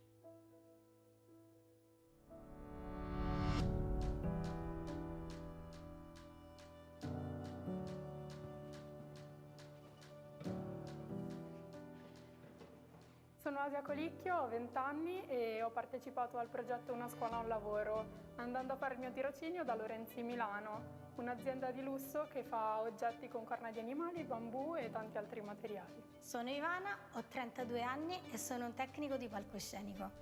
Sono Andrea, ho 24 anni e sono diplomato alla Scuola Civica di Liuteria di Milano.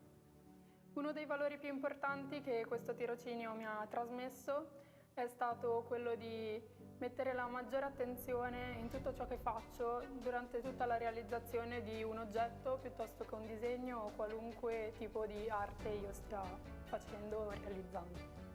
È stato un mettermi alla prova, in quanto essendo una donna è molto difficile entrare in questo mondo, ci sono tante difficoltà, tanti pregiudizi e questa è stata un'opportunità che mi ha davvero cambiato la vita.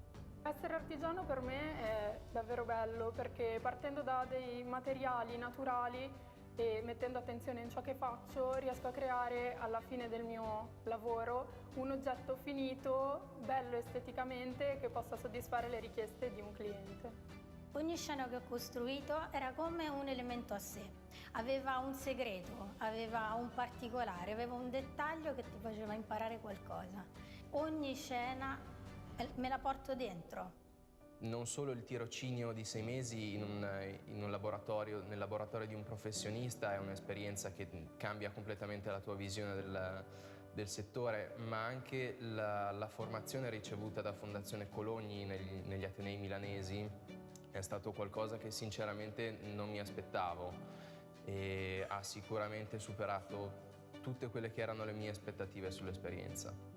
La mia prima sensazione quando ho saputo di essere stata selezionata per questo progetto è stata sicuramente la gioia, perché ero molto felice di essere stata scelta tra tutte le persone che si sono proposte e comunque sono state proposte, perché sono stata portata dalla scuola a fare questa esperienza.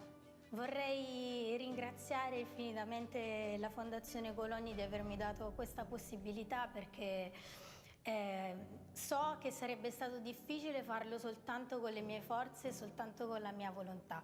Quindi grazie di aver riconosciuto in me un candidato per questa esperienza e sono certa che mi ha cambiato la vita e me la cambierà ancora.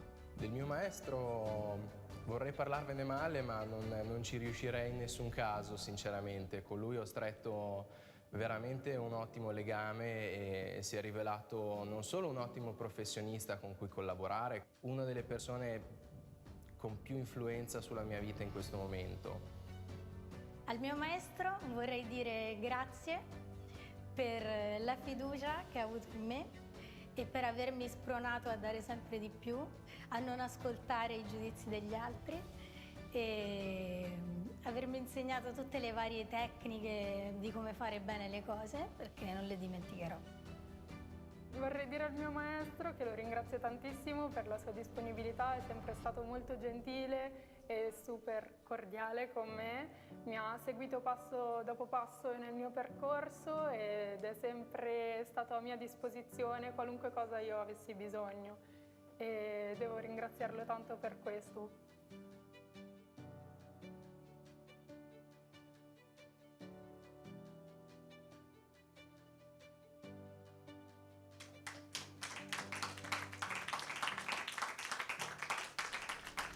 Avrei dovuto prepararmi per una domanda del genere.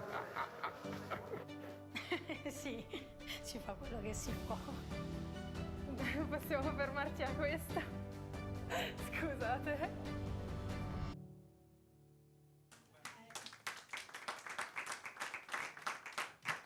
Sono belli loro e danno sicuramente molta speranza, no? Nonostante, diciamo, le speranze non siano molte, però adesso per noi, però se facciamo in fretta, se ci muoviamo, perché no? Potrebbe succedere ancora qualcosa di bello. E io ora vi saluto, mi permetto solo veramente di leggere questa cosa, lo faccio sempre quando vengo a Venezia, perché così è un tributo che mi sento di fare.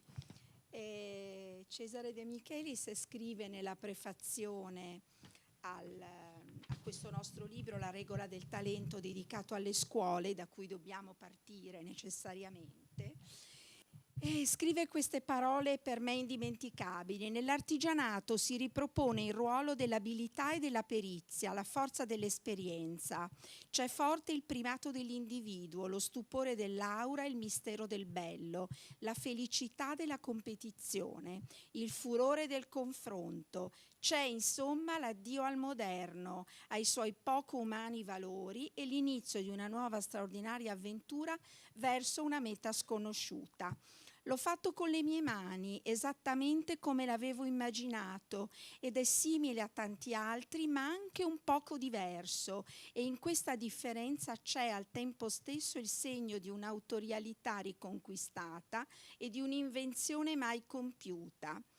D'altronde la macchina, grazie a Dio, non è in grado di fare tutto. La natura le resiste, mutevole e imprevedibile, e dove essa ha la meglio, l'artigianato riprende potere e coraggio.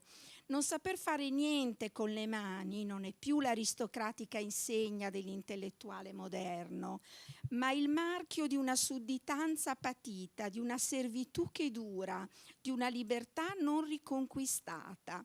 La modernità ha fatto il suo tempo, il mondo è uscito dal Novecento cercando in ogni modo di scrollarsela di dosso, il rimpianto del buon tempo antico è sulla bocca di molti, ma della democrazia non vogliamo né sappiamo fare a meno nella società e nella politica. Vorremmo invece sottrarre al gusto del pubblico il destino delle arti, rinnovando un primato della qualità e della competenza per il quale si trovano a fatica solide fondamenta, e così non ci resta che cercare un modo per cui l'autorità non derivi soltanto dalla tradizione, ma anche dal talento. Ad aiutarci, a indicarci una strada, restano le scuole, tanto meglio se accreditate e autorevoli, se capaci cioè di non aver perso la bussola, rielaborando con fedeltà e pazienza le lezioni dell'esperienza e della tradizione. Dopo la modernità, dunque, resta questo tormento di Sisifo che è emozionante e irrinunciabile, la ricerca della regola del talento. Grazie mille Alessandra. Allora, Stefano Micelli, che è appena uscito, diceva prima che no, la transizione di un artigiano, della manifattura, funziona specialmente quando c'è la società che si stringe intorno all'artigiano stesso. E io vorrei adesso dare la parola a Michele Bugliesi, presidente della Fondazione di Venezia, una fondazione che su questo tema sta facendo veramente molto. Prego Michele. Grazie Lorenzo e grazie, complimenti per l'iniziativa e l'occasione, grazie per l'occasione che mi date.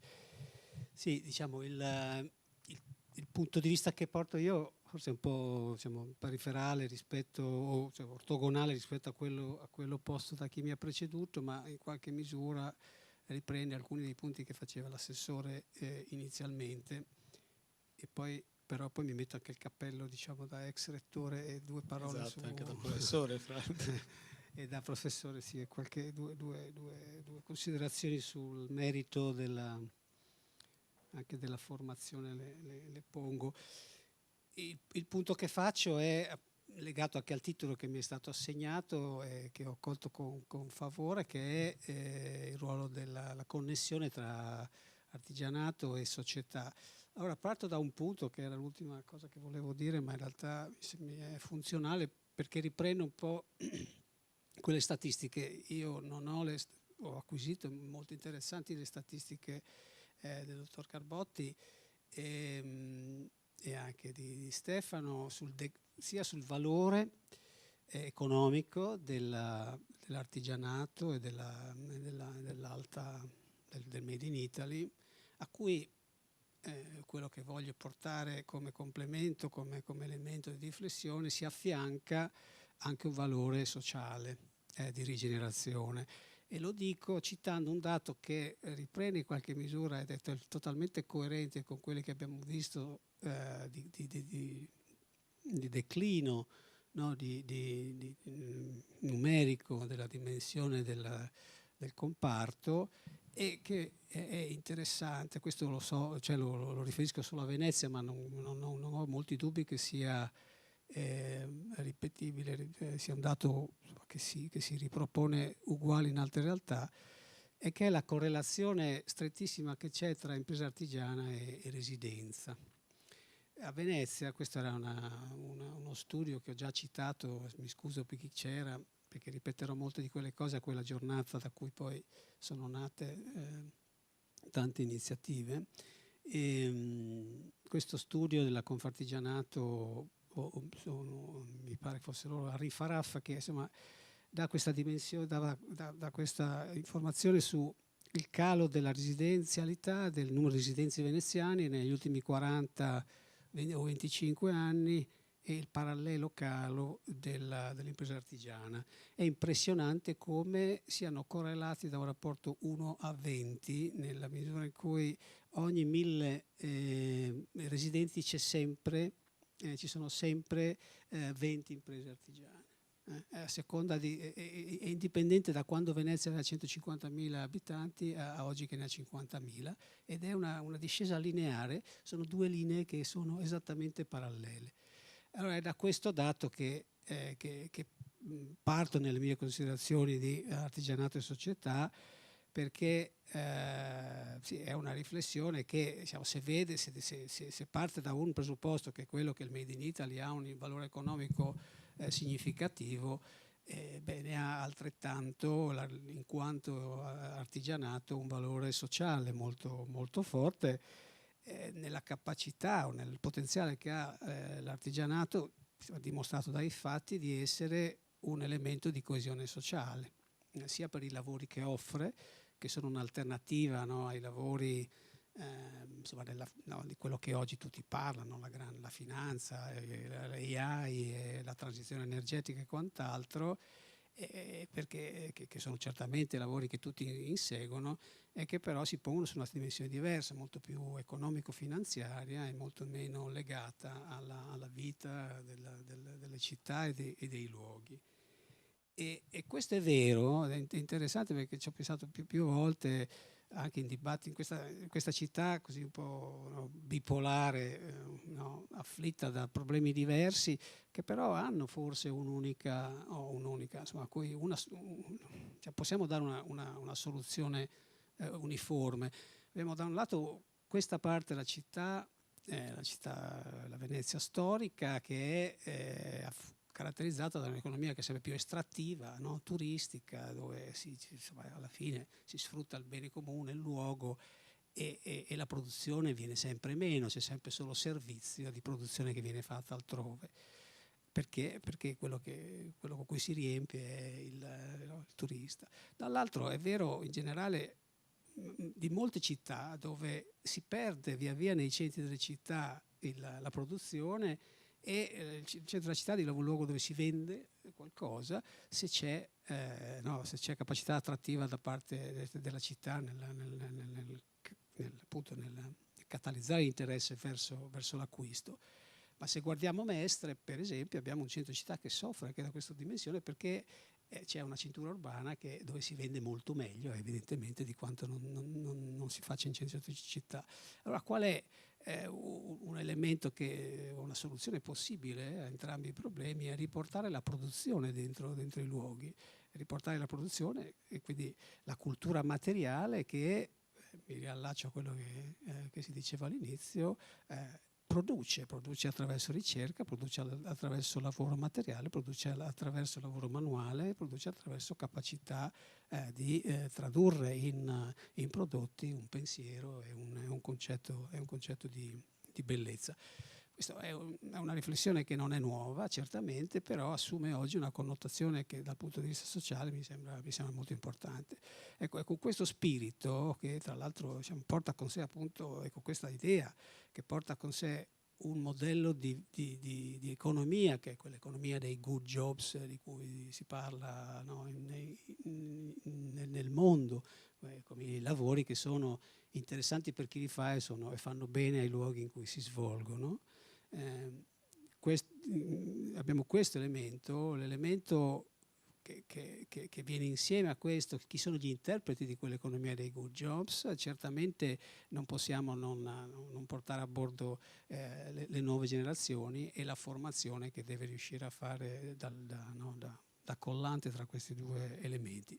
Ecco, questi elementi che caratterizzano il dibattito, no? il discorso, il tema, sono confluiti in questo progetto di cui parlo brevemente, che abbiamo sostenuto come Fondazione di Venezia, che ci ha visti promoters con esecuzione sapiente di Upskill, in questo progetto Upskill Venezia, che insomma in qualche misura è la quintessenza della nostra missione. La Fondazione di Venezia gestisce un patrimonio che è quello della Cassa di Risparmio per farlo fruttare e mettere a disposizione della crescita economica e sociale dell'area di riferimento, che è quella veneziana.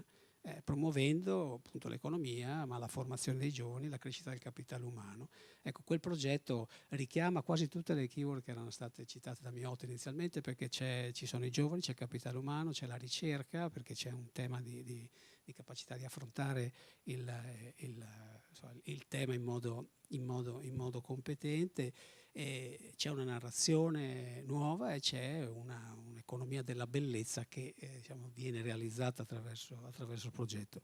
Noi abbiamo sostenuto, e devo dire in modo sempre più appassionato, quantomeno dal mio punto di vista, via via che lo vedevo svolgersi e ne vedevo le conseguenze. Sabato scorso abbiamo fatto un evento in cui abbiamo visto le testimonianze, no? L'avete promosso voi, l'ha promosso Stefano, io ero lì come testimone e artefice in quanto finanziatore di una serie di casi che ci dimostrano quanto la scintilla che si scatena nell'incontro tra la visione innovativa, l'energia innovativa che portano i giovani e la capacità di ascolto da parte degli artigiani genera idee imprenditoriali nuove, modelli di business nuovi, capacità di coniugare quello che diceva Stefano Micelli poco fa, di creare una sintesi che non poggia solo sulla tradizione ma investe nel segmento alto, perché se ci perdiamo quel segmento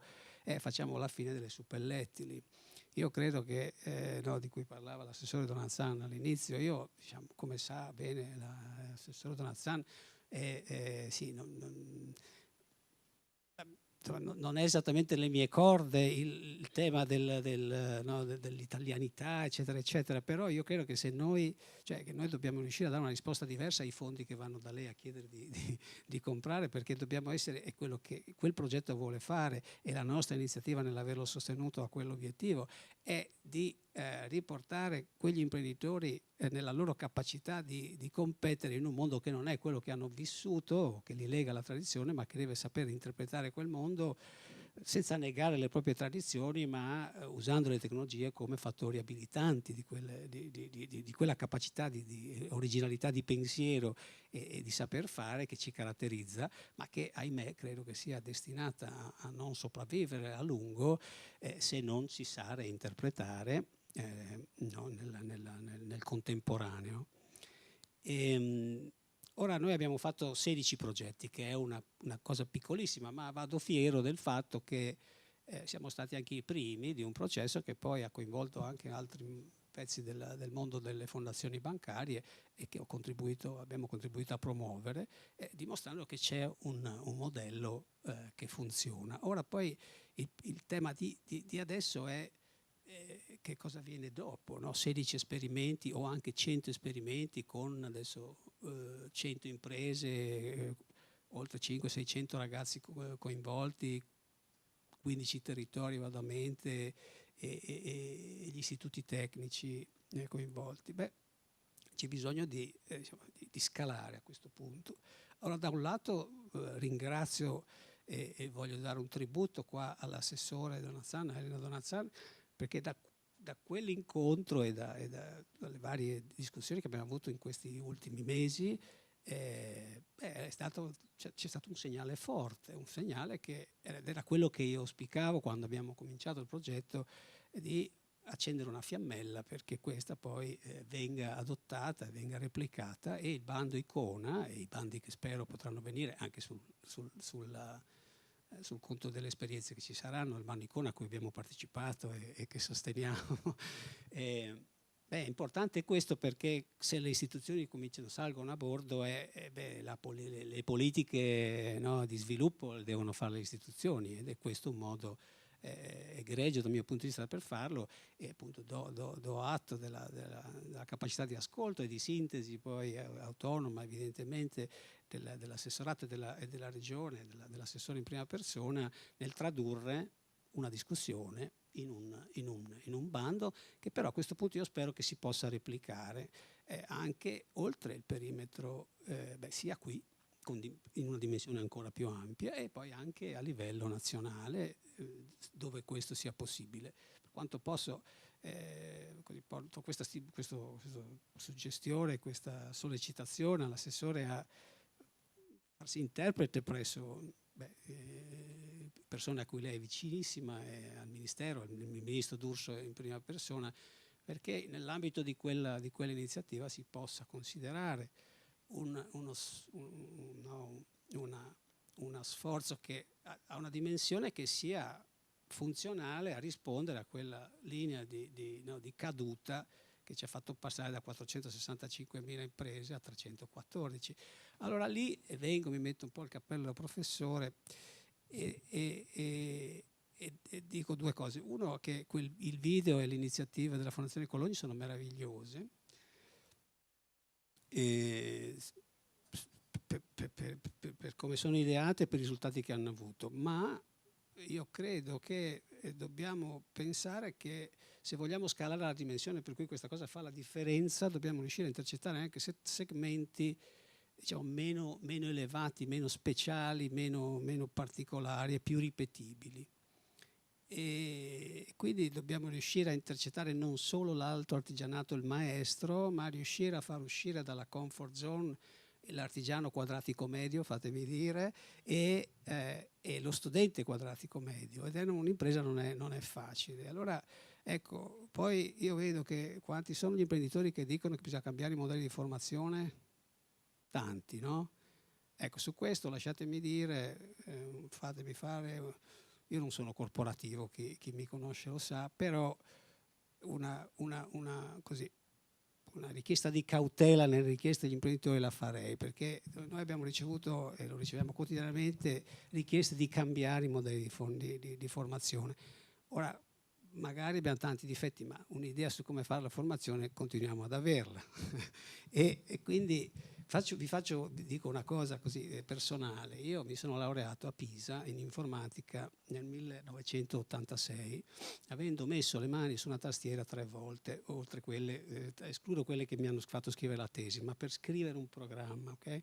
Perché erano tempi in cui eravamo in 704 terminali PDP-11.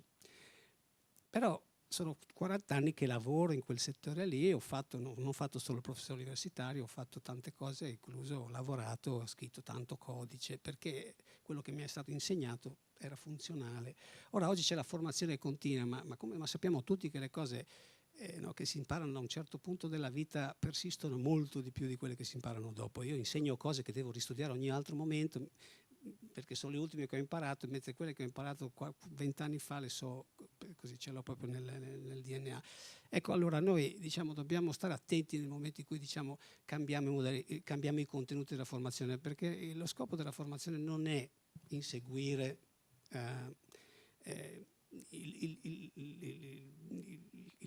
il momento, no?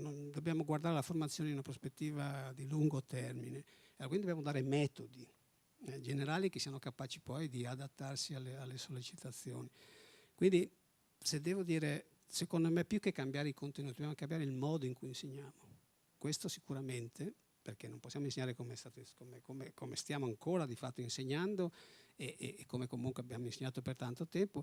E adesso non è che faccio lo sponsor di Stefano Miceli di Upskill, però quella è la via in cui ha un momento di formazione che è quella che deve continuare a essere così, perché deve continuare a dare i fondamenti, gli schemi mentali, la capacità critica, eccetera. Ci devono essere altri momenti in cui invece c'è l'incontro con la pratica, perché come si sa la differenza tra teoria e pratica è molto più grande in pratica che in teoria, no? E di conseguenza però sono due momenti diversi che vanno poi svolti a un livello che sia replicabile. Allora quel modello perché quello che abbiamo visto di Fondazione Cologni è un modello altissimo che deve mantenersi e che però intercetta un ambito. Se vogliamo iniettare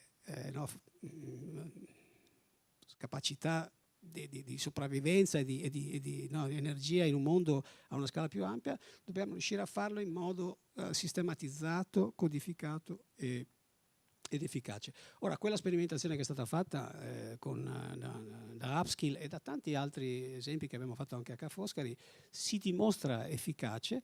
Ogni volta c'è una situazione particolare, ogni imprenditore ha una sua storia, un suo modo di uscire dalla sua comfort zone, di interpretare l'innovazione, ogni ragazzo ha la sua capacità di lettura dell'innovazione, però esiste un modo standardizzabile con cui questa cosa può funzionare. Ecco, noi dobbiamo, credo, far tesoro di quelle esperienze e cercare disperatamente la replica, perché sono d'accordo, se non facciamo in tempo è chiaro che sarà a un certo punto troppo tardi e diventeremo un mondo di suppellettili, cosa che chiaramente non vogliamo essere. Grazie Michele. Tra l'altro Michele, ti devo dire che poi, avendo noi di Venezia Viva seguito lo storytelling per Upskill 4.0, conoscendo già le aziende, sabato scorso ascoltandoli li ho veramente sentiti trasformati, cioè avevano veramente fatto proprio, introiettato quello che era emerso lavorando anche con insomma, tutto il team di tutor di Upskill 4.0 con i ragazzi di TS. Hanno fatto proprio il sistema del design thinking, ma come dire, stavano creando nuovi progetti, una nuova impostazione, no? Come dire, creando a partire da quello che gli era stato insegnato, quindi complimenti, veramente, li ho sentiti trasformati.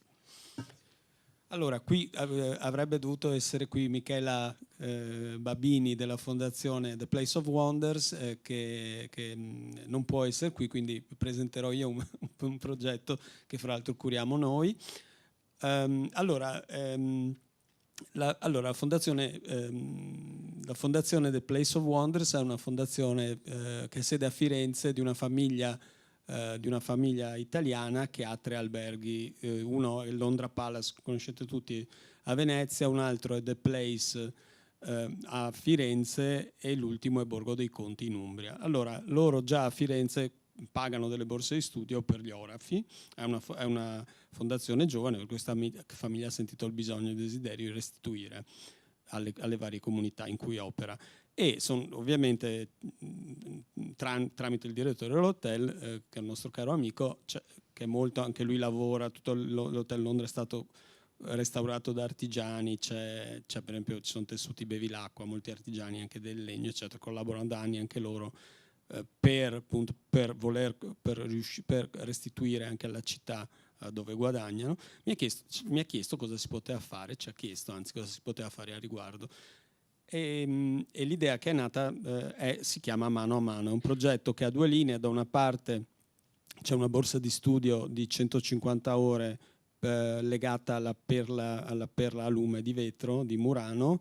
Fra l'altro la perla è diventata anche ha ricevuto è diventata patrimonio culturale immateriale dell'UNESCO nel 2020, la perla a lume di Venezia, e quindi abbiamo, per l'arte della perla di vetro, abbiamo quindi 150 ore, un corso per 4 artisti che verrà tenuto a Murano, studenti o artisti, e poi una seconda linea che è invece più divertente. Noi abbiamo chiesto al direttore Alan Bullock, il direttore di Londra, ma qui secondo te, perché gli abbiamo detto ci piacerebbe molto legare i soldi del turismo di qualità agli artigiani, facendoli deviare un po' sempre di più verso l'artigiano. Se noi chiedessimo a dei designer, agli artigiani che siano anche designer, di realizzare una capsule collection di oggetti per il viaggio, no? Che possono essere venduti qua, secondo te funzionerebbe? E il direttore dell'hotel ha detto guarda, qua vogliono comprare i cuscini,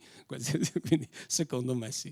Quindi è nato questo progetto con 5 aziende. Una è la Fonderia Valese, che sicuramente conoscete, l'ultima fonderia a Venezia, addirittura l'hotel Londra ha i portachiavi delle stanze fatti dalla Fonderia Valese in ottone, per cui sicuramente uno non si dimentica in borsa la chiave, deve restituirla prima di uscire.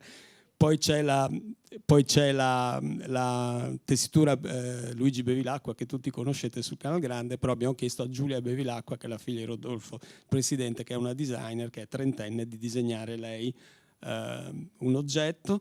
Poi abbiamo Ramos Also, qui c'è Demis Marin che saluto, che è un sarto che si occupa di upcycling, celebra il suo motto, no? La nostra nuova collezione è già nei vostri armadi. E infine Shanti Ganesha, che nonostante il nome papà indiano è veneziana, e qui realizza degli oggetti cuciti a mano in pelle trattata vegetalmente, molto di design, molto minimali.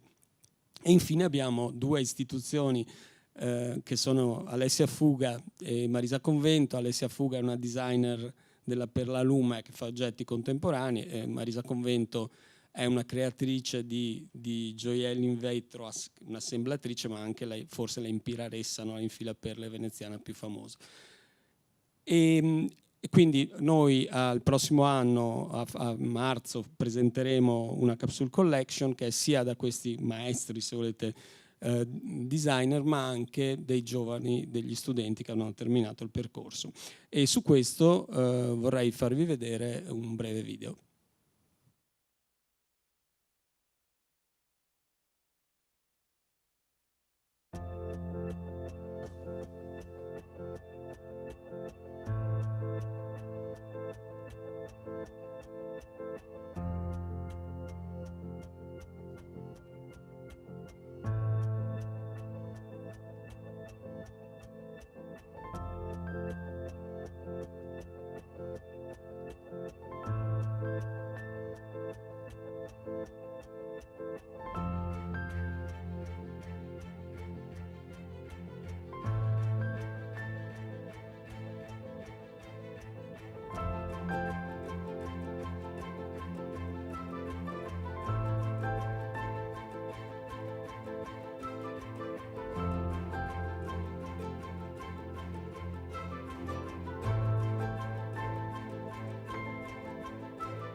Ecco, fate un applauso a Shanti Ganesh e Demis Marin che sono qui in sala, anzi vi chiedo di alzarvi così vi identificano, se non vi vergognate, poi vi facciamo intervenire. Allora, Laura, do a te la parola per far vedere, allora, tu l'hai già raccontato secondo me prima, ma magari fai vedere il video così. Sì. Di un altro progetto che è Dress for Venice, che è quel progetto che ci ha tolto il sonno per un anno, ma di cui siamo molto soddisfatti. Prego Laura. Prima volevo dire questa cosa, come chiacchierando con le persone che sono qui oggi e nei tempi passati, quello che noi stiamo cercando di fare è riportare la scuola d'arte a Venezia, per esempio, e riportare in generale le scuole d'arte in azione, con questo piccolo passo fatto da Lorenzo, perché è stato lui che l'ha fatto di più di mano a mano, che abbiamo fatto un piccolo pezzo di fare la scuola d'arte a Venezia. Mi emoziona.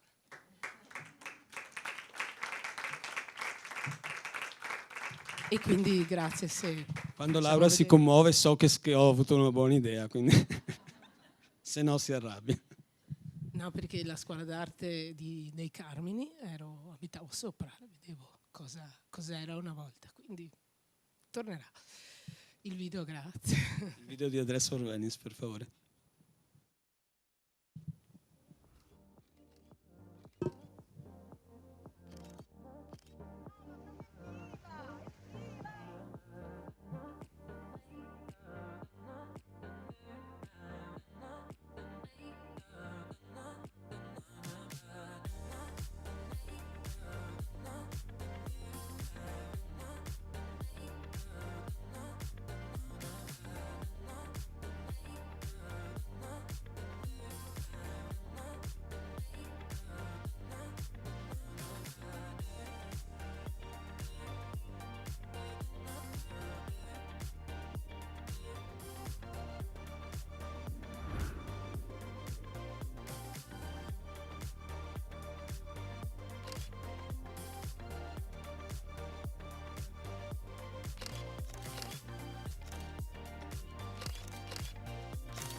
Ecco, forse la cosa che non hai detto prima è che questo progetto, oltre a coinvolgere una filiera veneta del ormai, come dire, sempre non abbastanza santificato tavolo veneto della moda, che ringraziamo sempre, e due designer italiani di una certa, giovani ma di un certo peso, e un'azienda giapponese che fa ricerca, che ha una sede anche in Italia, ha coinvolto Martina Vidal Venezia, che è un'azienda che dal merletto fa design per la casa e anche abbigliamento, e quindi che è stata da un lato la coordinatrice di tutte le aziende di manifattura, ma dall'altro abbiamo voluto scherzare sui loghi, e i loghi sono fatti a mano in merletto da una rosa di Jacopo Ascari, quindi il logo noi siamo abituati a vedere come una cosa iperglobalizzata, è fatto a manina dalle merlettaie su ogni capo. Sì, e quello che è importante, sì, ho dimenticato di parlarne prima, perché è praticamente la persona con cui abbiamo parlato più in tutta l'estate, giorno e notte, con Marta Perissinotto di Martina Vidal, perché questa azienda è importante perché è una cosa di cui abbiamo parlato anche con Elena anni fa. Le merlettaie di Burano, come le imperialesse di Murano e di Venezia, insomma, sono delle figure, sono delle donne imprenditrici. È molto importante considerare questo, sono imprenditrici, è un lavoro femminile. Per di più il merletto è stato rubato facilmente dalla Francia, perché mandavano le suore che sapevano fare i merletti in Francia e il Papa le ha spostate, quindi la Francia poi le ha valorizzate meglio. Ma quello che conta è che speriamo di vincere nuovamente vincere il patrimonio UNESCO per i beni materiali con il merletto. E questa azienda si è posta la sfida e sta crescendo e sta vincendo questa sfida, perché il merletto è diventato una cosa impagabile, cioè non si può più dare un prezzo al lavoro del merletto ad ago, perché il merletto ad ago richiede una concentrazione incredibile, una manualità incredibile e soprattutto ore di lavoro e competenza che hanno reso quest'arte estremamente preziosa. E oltre a questo dovrebbe essere lanciata magari dalle aziende di moda, dovrebbe tornare di più in auge il merletto, quindi è un'arte molto particolare che ha la caratteristica di ogni punto è conosciuto da una merlettaia. Quando una merlettaia che conosce quel punto muore, quel punto è perso. È come il DNA del vino.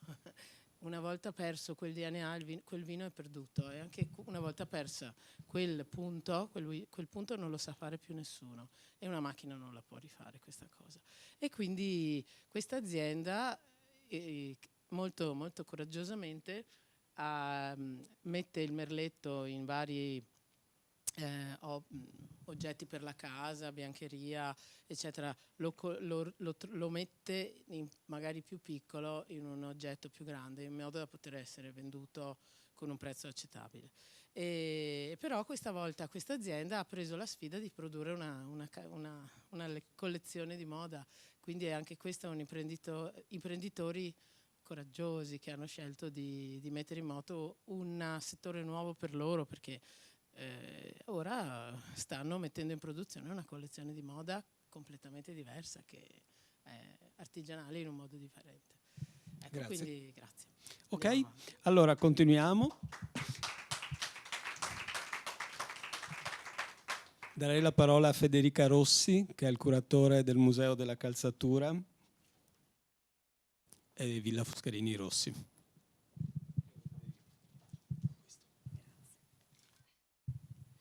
Grazie mille, buongiorno a tutti.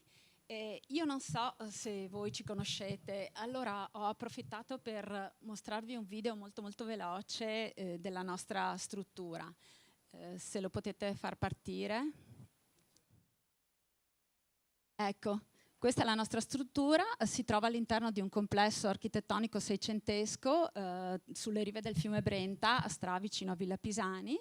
E nella villa padronale c'è il Museo della Calzatura che racconta il percorso imprenditoriale del calzaturificio Rossimoda, e la foresteria, come potete vedere queste sono le sale, viene affittata per eventi, è un centro congressi dove vengono fatti eventi di prestigio. È stata acquistata alla fine degli anni '80 dall'imprenditore calzaturiero Luigino Rossi, che appunto ha deciso che voleva un luogo dove raccogliere la testimonianza di quello che la sua impresa era stata capace di fare e da quanto tempo. In realtà Rossimoda esiste dal 1947, ma solo dall'inizio degli anni '60 ed è la cosa che l'ha fatta diventare famosa in tutto il mondo, lavora con contratti di licenza con grandi case di moda. Ha iniziato nel 1963 con Yves Saint Laurent, anzi ancora prima con una piccola collaborazione con Christian Dior all'inizio degli anni '60, dove per caso si era ritrovato a dare una mano al licenziatario di quel momento che era Charles Jourdain, e ha scoperto di essere in grado di accontentare questa nicchia di mercato, di guadagnare molto di più e che questi oggetti si vendevano da soli. Si è presentato da Yves Saint Laurent con queste cose fatte per Dior, e da lì è iniziata una collaborazione che è durata 38 anni. Da lì molte altre case di moda si sono rivolte a Rossimoda, e molte altre aziende del distretto hanno preso esempio da questa azienda pioniera e hanno intrapreso lo stesso tipo di percorso, che è quello, insomma, che fa del nostro distretto il distretto probabilmente più prestigioso per la produzione di calzature femminili nel mondo.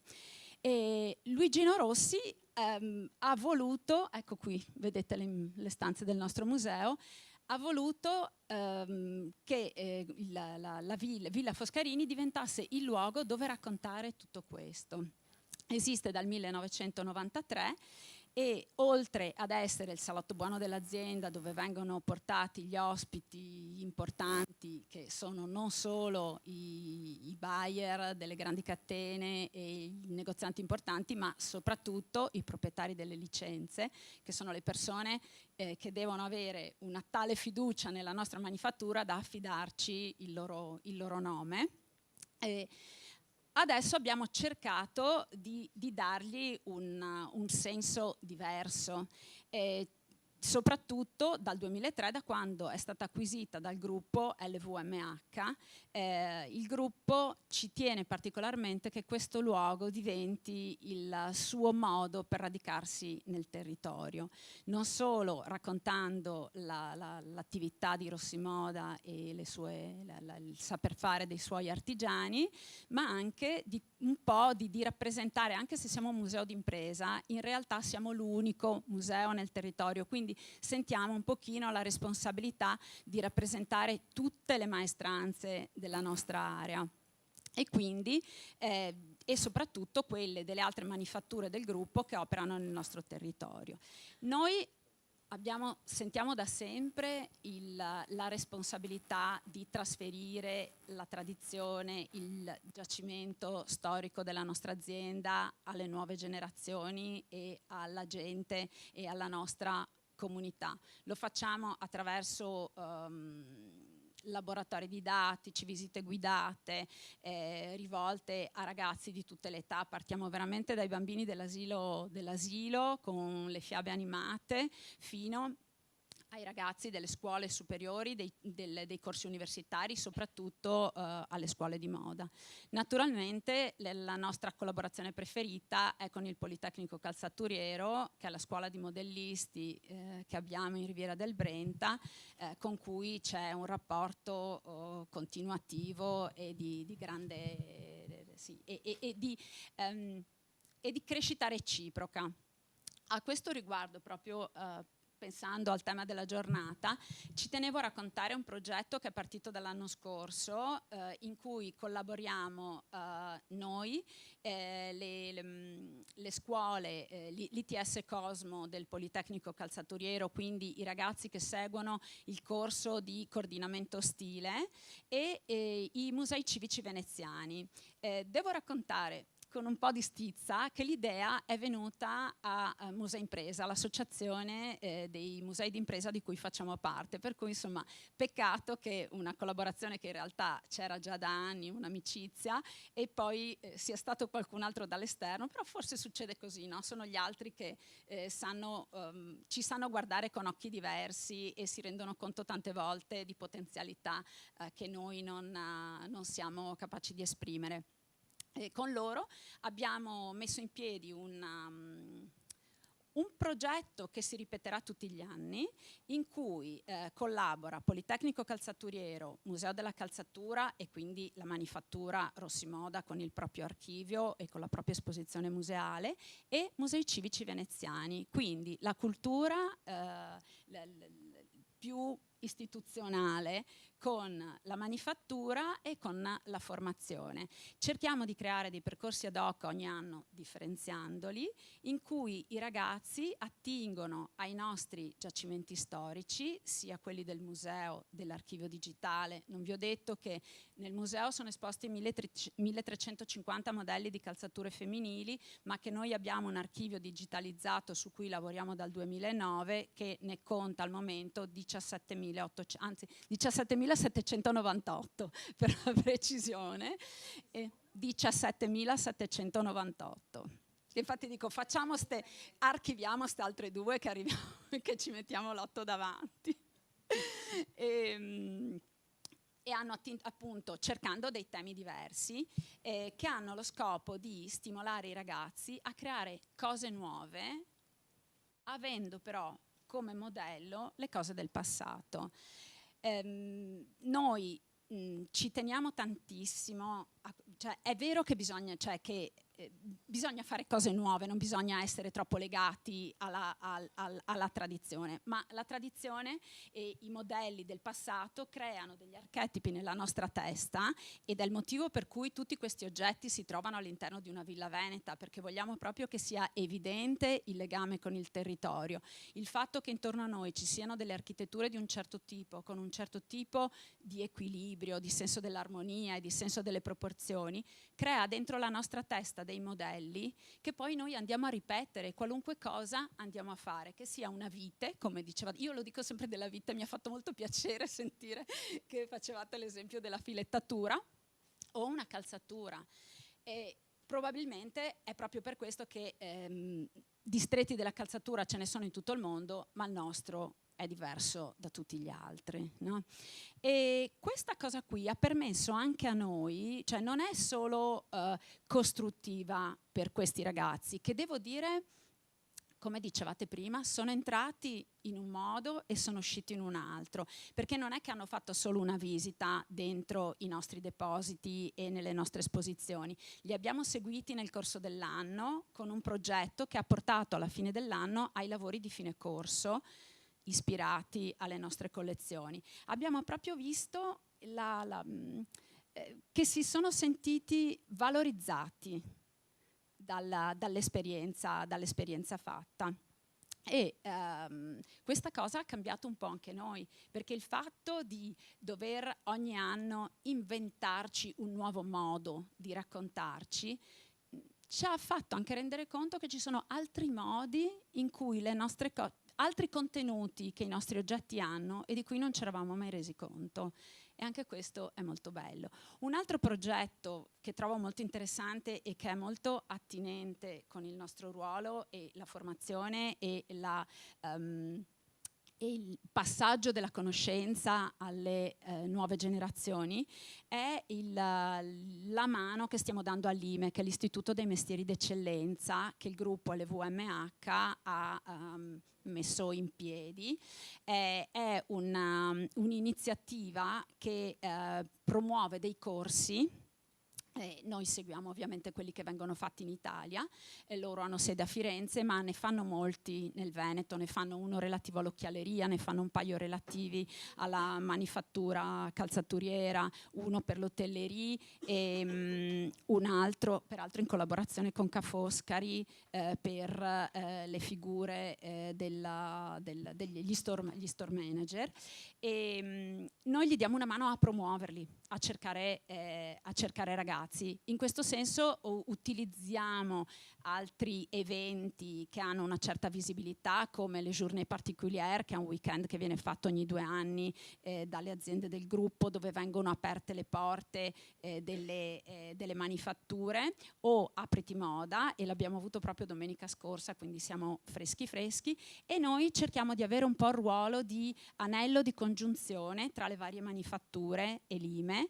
E domenica scorsa, per esempio, abbiamo invitato Rossi Moda, Christian Dior, Louis Vuitton, e ci abbiamo messo dentro anche Berluti, che anche se non è in Riviera del Brenta è un'azienda a Ferrara, quindi insomma la consideriamo un po' sempre del nostro territorio, che hanno per sommi capi raccontato come si fa una calzatura di lusso, mettendo a disposizione i loro maestri artigiani e affiancandoli con i giovani a cui stanno trasmettendo le loro conoscenze, competenze, esperienze, e che con i corsi dell'IME fanno dei corsi intanto completamente gratuiti, e dove ho visto che non vengono richieste delle competenze particolari se non la voglia di mettersi in gioco e l'entusiasmo. Fanno delle parti teoriche con le scuole di riferimento, per cui appunto Ca' Foscari per un certo tipo di corsi, il Politecnico Calzaturiero per altri, Certottica per quanto riguarda l'occhialeria, e poi però hanno la partnership della manifattura che li testa e gli dà la possibilità di fare immediatamente l'esperienza. È importante dire che siccome c'è una grande richiesta, queste persone nel momento in cui cominciano i corsi vengono poi anche assunte. Quindi insomma c'è anche la certezza di fare il corso con uno sbocco poi sul mercato immediato. Se non ho finito tutto il tempo, posso dire un'ultima cosa? Prego. Un'altra cosa, un altro progetto che ci sta molto a cuore invece, che è a livello internazionale e che ha preso il via grazie appunto al progetto di digitalizzazione dell'archivio dal 2009, è Europeana Fashion. Europeana Fashion è nata dalla comunità europea, dall'idea di creare una biblioteca virtuale della conoscenza europea, in cui c'era una sezione dedicata alla moda. Noi eravamo uno dei 23 partner, insieme devo dire a partner di grande prestigio, perché c'erano musei d'arte applicate i più importanti del mondo, dal Victoria and Albert Museum all'Es Arts Décoratifs al MoMU, e abbiamo creato la biblioteca virtuale legata alla moda, regalando immagini dei nostri archivi. Finiti i soldi del progetto dopo 3 anni, cioè dal 2009 al 2012, ci vantiamo di dire che siamo riusciti a tenere in piedi un'associazione, visto il network di valore che eravamo riusciti a mettere in piedi, e continuiamo a creare mostre virtuali e iniziative per le scuole e chi vuol fare formazione, utilizzando il materiale di questo portale, insomma, perché alla fine è un portale. Facciamo anche una conferenza annuale su dei temi che cerchino di valorizzare i nostri materiali. Grazie Federica, grazie mille. È molto interessante vedere come come da un'azienda poi acquistata da un gruppo più grande dagli archivi storici si possa lavorare sulla formazione, poi anche sul placement delle persone. Allora, abbiamo parlato molto di artigianato. Stefano mi dice sempre che senza la comunicazione, comunque senza lo storytelling, la comunicazione è difficile immaginare, no, dei prodotti. Abbiamo qui Giovanna Bandiera, che è docente di design e progettazione della comunicazione, coordinatrice del terzo settore, bla bla, rappresentante comunque di USV. Prego, raccontaci quello che fate. È acceso, sì. È acceso.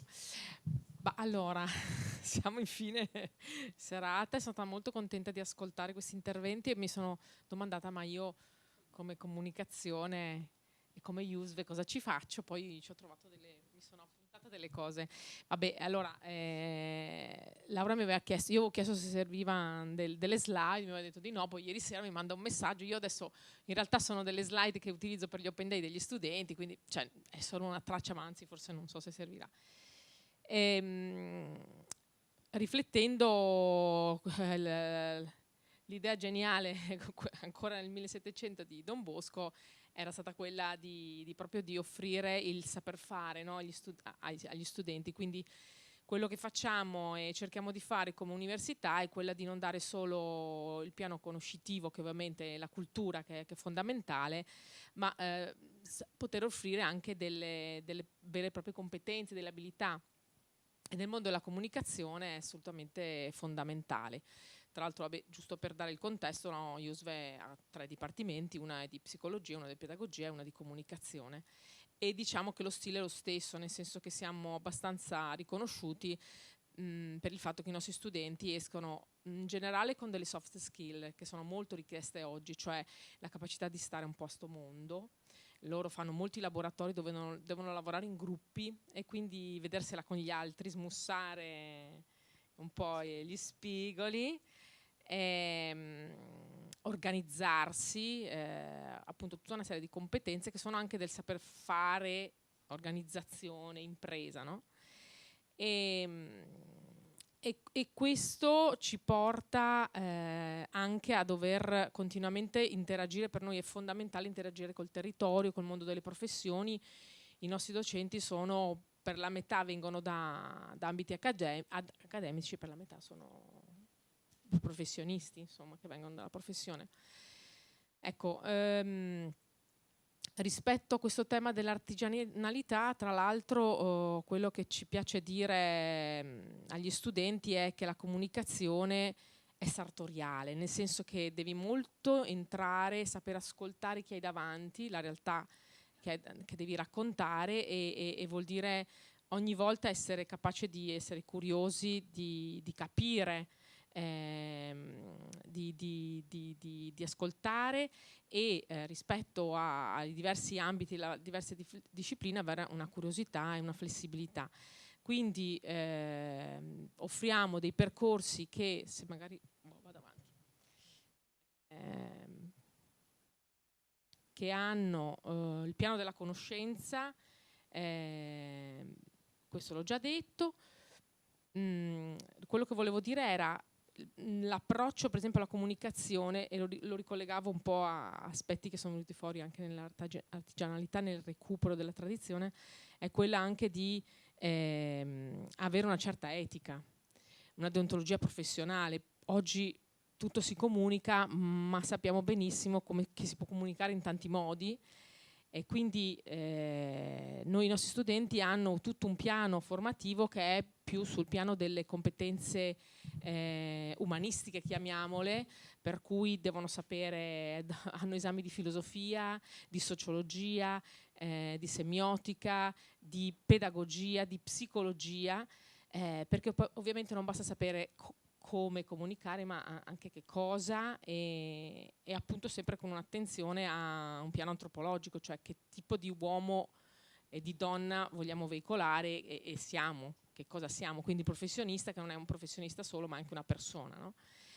A fronte di questo molti laboratori, ecco, per darvi un'idea, i nostri laboratori sono 4 ogni anno, 3 o 4 ogni anno, e vuol dire che molte materie, io ad esempio che insegno linguaggi e strategie della pubblicità, ho una parte teorica e poi ho un laboratorio dove in questi laboratori chiamiamo delle vere e proprie realtà.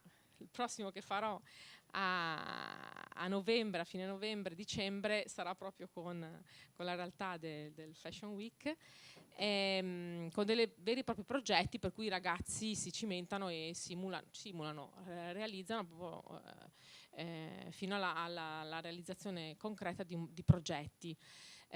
Questo appunto in gruppi, sono 100 ogni classe, quindi insomma vuol dire una ventina di gruppi, e questo vuol dire misurarsi anche con il famoso saper fare, stare nei tempi, saper presentare un progetto, no? E questo, mi viene da dire, è molto bello rispetto, abbiamo lavorato molto spesso con ambiti di progetti anche artigianali. I ragazzi si entusiasmano, colgono che è molto lontano da loro, cioè stanno perdendo molto della manualità, e questo è stimolante, perché secondo me è un po' come unire, quando si diceva dai un nipote a un anziano e vedrai che che crescono insieme, stanno bene, perché il digitale può aiutare molto l'artigiano che deve far capire. Anche delle tesi sull'artigianato sbirciando. Sì, assolutamente sì. E come poi il digitale può dare grande diffusione a quello che normalmente magari è difficile. Poi ovvio che andare nella bottega e vederla o far fare proprio sul campo è una cosa diversa, però comunque può veicolare anche il digitale molto di questo. Credo che in questo senso ci sia sensibilità in realtà da parte dei ragazzi. Io vi dico un aneddoto personale: quest'anno ho obbligato i nostri studenti, sono subito col computer in mano, no? È naturale, sono abilitati a usare una serie di software che sono fondamentali per la comunicazione, quindi si spingono e tanti arrivano già dalle scuole superiori che sono abituati a prendere appunti esclusivamente su computer. Io, anche forte di alcune ricerche che sono state fatte dove stanno dicendo ma no, tornate a scrivere con la penna, che è la prima manualità che viene veramente prima ancora i bambini con le mani, il pongo, vabbè, tutte queste cose sappiamo che servono, no? O comunque l'usare le mani in tanti modi, ma anche lo scrivere è fondamentale. Sto tenendo dura, ma stanno facendo molta resistenza e ho detto sì, li ho obbligati e vediamo, ho detto tenete duro fino alla fine, poi ne parliamo. No, la cosa dura è appunto che, perché è vero, l'attenzione, quando hai 100 persone con 100 computer aperti, cioè, l'attenzione già è bassa, figuriamoci. Basta solo che anche uno là in fondo stia aprendo un qualche cosa da qualche altra parte e l'occhio. Ma al di là di questo è anche perché gli chiedo di schizzare, no, il famoso disegnare. Dico sempre, cioè, saprei disegnare anche il digitale, ma se hai saputo disegnare a mano, e parte sempre tutto da qua e dalla manina, per cui questo è un qualcosa che comunque per fortuna la ricerca sta facendo e sta dicendo guardate che ci sono delle competenze manuali che servono anche a far crescere, cioè sono assolutamente connesse alla mente, al modo di pensare, al cervello e stiamo rischiando con i nostri figli, ormai i miei nipoti, perché io figli sono grandi, di far perdere questa dimensione. Credo che avvicinare l'artigianato ai giovani sia proprio vincente in questo senso, senz'altro. Vedo se mi sono appuntata altre cose, ma poi so che il tempo stringe. Sì, io un segnale che ho, essendo che mi occupo da quest'anno, anzi da 2 anni, anche proprio dalla terza missione dell'università, quindi tutto il contatto col territorio e dei tirocini degli studenti. I nostri studenti dentro il percorso accademico hanno un sostanzioso tirocinio che poi tra l'altro diventa curriculum voto, eccetera, quindi viene valutato. Contatto molte realtà e devo dire che da Venezia ho questo feedback. Ci sono molti giovani che si uniscono anche di vari posti che magari sono a Venezia, ma anche no, parte da Venezia, magari uno sta a Bruxelles, un altro sta a New York, insomma con il digitale i giovani hanno rotto un po', no, queste barriere spaziali, insomma, geografiche, che mettono insieme le forze e hanno creato delle piccole agenzie digitali, ma che lavorano anche su delle nicchie di temi, e alcuni proprio sulla sostenibilità. Proprio l'altro giorno parlavo a distanza con una, dico ragazza perché rispetto a me, ma insomma una donna veneziana, che comunque lavorano con Amsterdam e hanno una nicchia di brand che curano solo brand che lavorano sul famoso B Corp e tutto il tema della sostenibilità. E quindi anche ragazzi che scelgono delle tematiche di lavorare di tipo valoriale. Quindi questo è un buon segnale, direi, un buon segnale assolutamente. Grazie mille. Grazie Giovanna. Allora, per finire chiamerei Shanti, chiamerei Demis, se venite a sedervi, e chiamerei anche Valentina Lovat, che è Associate Program Specialist for Ocean Literacy, UNESCO, a lunga, perché qual è il trade union? Qual è il trade union? Che l'UNESCO ha lanciato un progetto interessante che si chiama, divertente, che si chiama The Blue Artisan, per cui invece che, scusate, The Blue Friday, invece il Black Friday, invece di comprare su Amazon, si può comprare dagli artigiani qui a Venezia. Allora, intanto inizierei a dare la parola a voi due. Allora, voi siete gli artigiani che hanno, come dire, in diverso modo avete un lavoro assolutamente manuale, tutto fatto a mano, smontato anche nel caso di Demis, però siete stati esposti da tanti anni attraverso un po' noi che vi rompiamo le scatole, le Venice Fashion Week, l'esperienza di Upskill Venezia per te. Quindi volevo capire cosa, rapidamente, vi chiedo veramente una battuta, cosa è essere artigiano oggi rispetto, tu per esempio Demis prende le cose vintage e le trasforma in cose contemporanee. Tu prendi un lavoro, cioè cuci a mano le borse, che io non ci potevo credere, cioè, sono venuto perché cuci a mano le borse, però con delle forme mutuate all'origami molto contemporanee, molto minimali, hai la concia totalmente vegetale. Di solito io, lo dico sempre, sono abituato, se penso al vintage, il negozietto l'usato o la borsa cucita a mano, penso una roba molto fricchettona, no? Penso sempre a due robe. Invece qui non è così, io sono un vostro cliente, fra l'altro, e quindi volevo capire, prima iniziamo magari dalle signore, che significato ha il tuo lavoro e cosa ti servirebbe che manca, e la stessa domanda poi la faccio a Demis. Allora, il mio lavoro appunto è interamente a mano, hai spiegato tutto bene. E, più vicino al microfono, sì, scusate, mai fatto. Allora, il modo in cui ho iniziato a lavorare con il cuoio è stato proprio rompere un po' gli schemi, cioè quando pensi al cuoio pensi appunto alle cose un po' vintage, le cose fricchettone, e invece volevo fare proprio un design molto più contemporaneo, moderno, appunto seguendo l'origami, seguendo altre tecniche, mescolando e rompendo un po' gli schemi di quello che è appunto l'artigianato un po' più tradizionale, no? Per quanto riguarda le borse e gli accessori. E la sostenibilità appunto in ogni passo, quindi dalla materia prima che prendo, che è tutto cuoio conciato al vegetale, sì, esatto, che è un prodotto di scarto dell'industria alimentare. È tutto certificato, tutto tracciato, al modo in cui lo produco, quindi senza avere macchinari, quindi completamente fatto a mano, al modo in cui lo vendo, quindi la vendita diretta mano a mano, cioè tu vieni in bottega da me e lo compri direttamente dallo stesso banco dal quale è stato prodotto, no? E tutto appunto, anche il packaging è completamente appunto carta, stoffa, quindi senza usare plastica.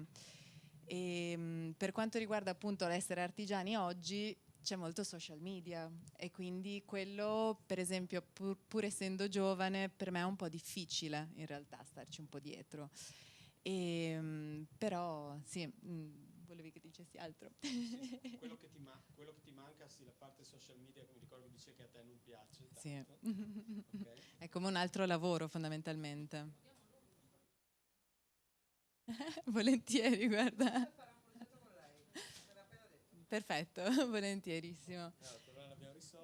Vai, ti passo a lui. Grazie, allora buonasera a tutti. Intanto volevo ringraziare per l'ospitalità all'assessora e ovviamente anche Venezia da Vivere per aver coinvolto Ramo Salso, che è questo piccolo e coraggioso brand di moda sostenibile, piccolo e non sfigato, perché ovviamente l'artigiano anche quando è piccolo non è, può sentirsi isolato, ma di certo non è sfigato, appunto, scusate questo piccolo latinismo, esatto.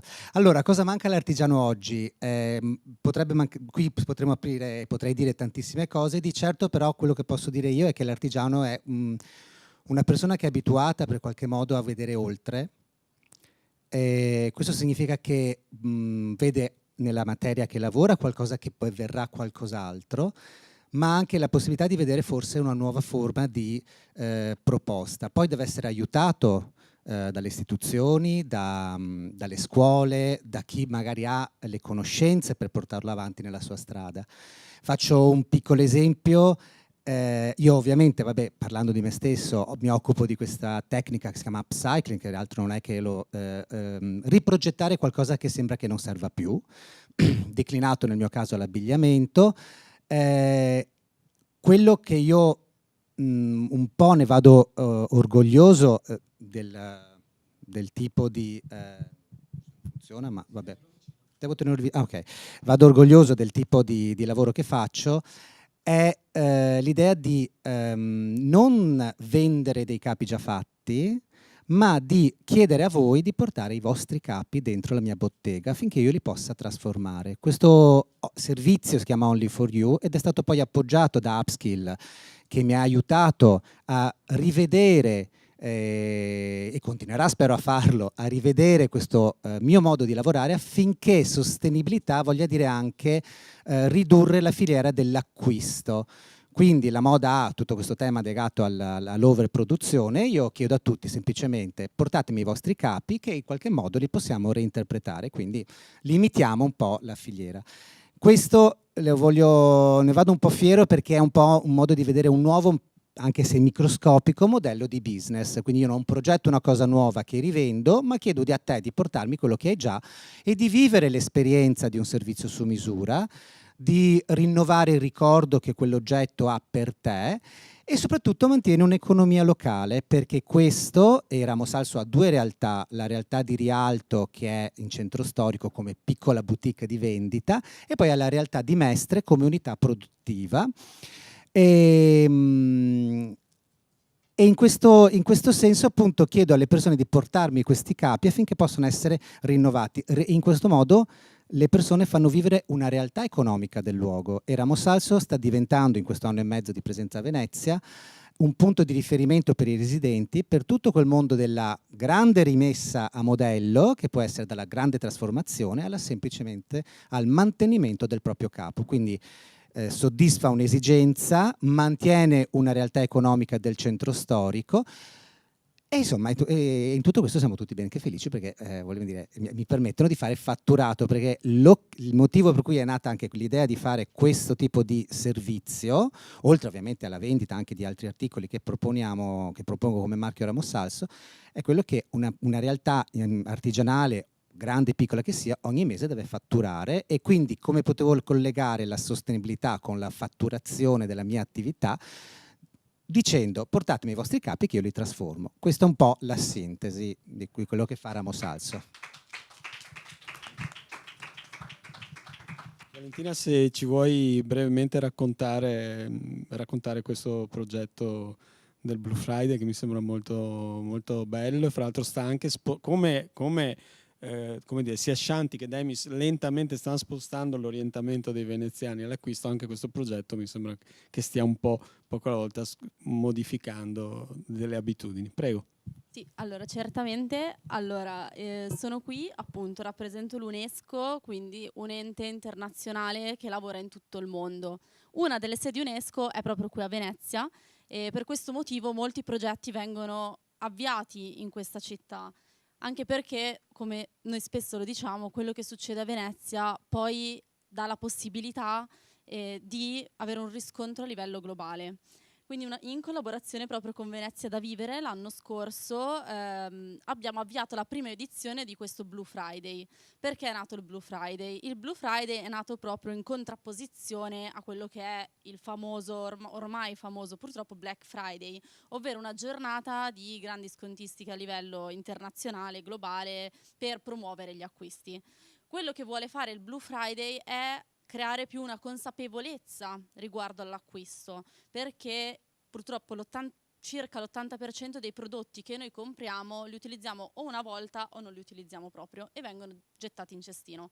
Il Blue Friday vuole creare una consapevolezza riguardo l'oggetto stesso che sta alla base del nostro acquisto, e per fare questo, appunto, abbiamo iniziato a collaborare con Venezia da Vivere, avviando un evento che andasse proprio a promuovere quella che è l'artigianalità nella città di Venezia. Non solo l'artigianalità a livello di moda, ma anche un consumo più consapevole a livello di cibo. Infatti nell'evento che abbiamo fatto l'anno scorso a Venezia abbiamo avuto anche la presenza della chef di Venissa, che è una chef che si occupa di innovazione anche a livello di cibo. È stata una delle prime chef a sperimentare la cucina del granchio blu, che ormai da agosto di quest'anno è diventato famosissimo. Agosto, sì, forse da meno di agosto, ormai è diventato molto famoso, ma fino all'anno scorso nessuno se lo filava, diciamo così. Invece lei aveva già iniziato a sperimentare la cucina e proporre, diciamo, il consumo di questa specie aliena nei piatti del suo ristorante. Quindi questa iniziativa l'anno scorso, anche grazie un po' alla posizione dell'UNESCO a livello globale, ha avuto una risonanza globale, perché oltre che qui a Venezia è stata ripresa in Brasile, in Portogallo, in Spagna, quindi ha attirato l'attenzione davvero di moltissimi stati sull'importanza di promuovere una nuova consapevolezza riguardo ai consumi dei prodotti, anche in linea con quelli che sono gli obiettivi dell'Agenda di Sviluppo Sostenibile 2030.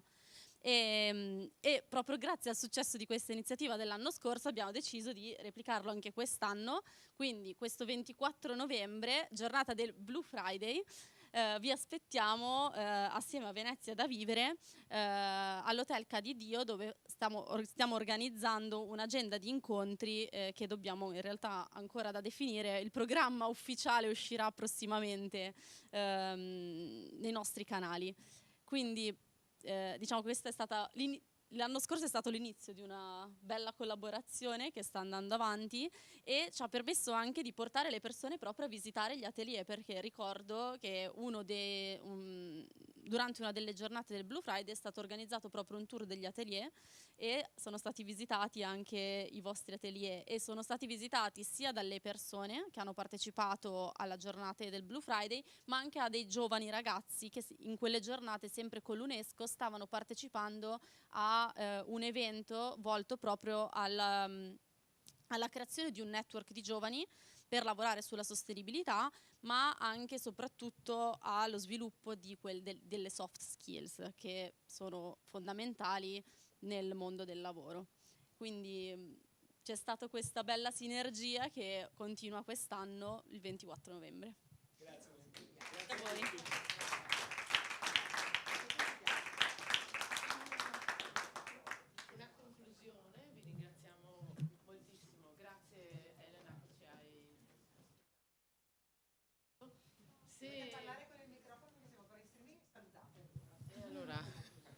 Ringraziamo moltissimo tutti voi di aver partecipato e aver portato nuove idee e progettualità, oltre che aver istruito tutti per quello che non conoscevamo. Grazie davvero e ai prossimi progetti. Grazie.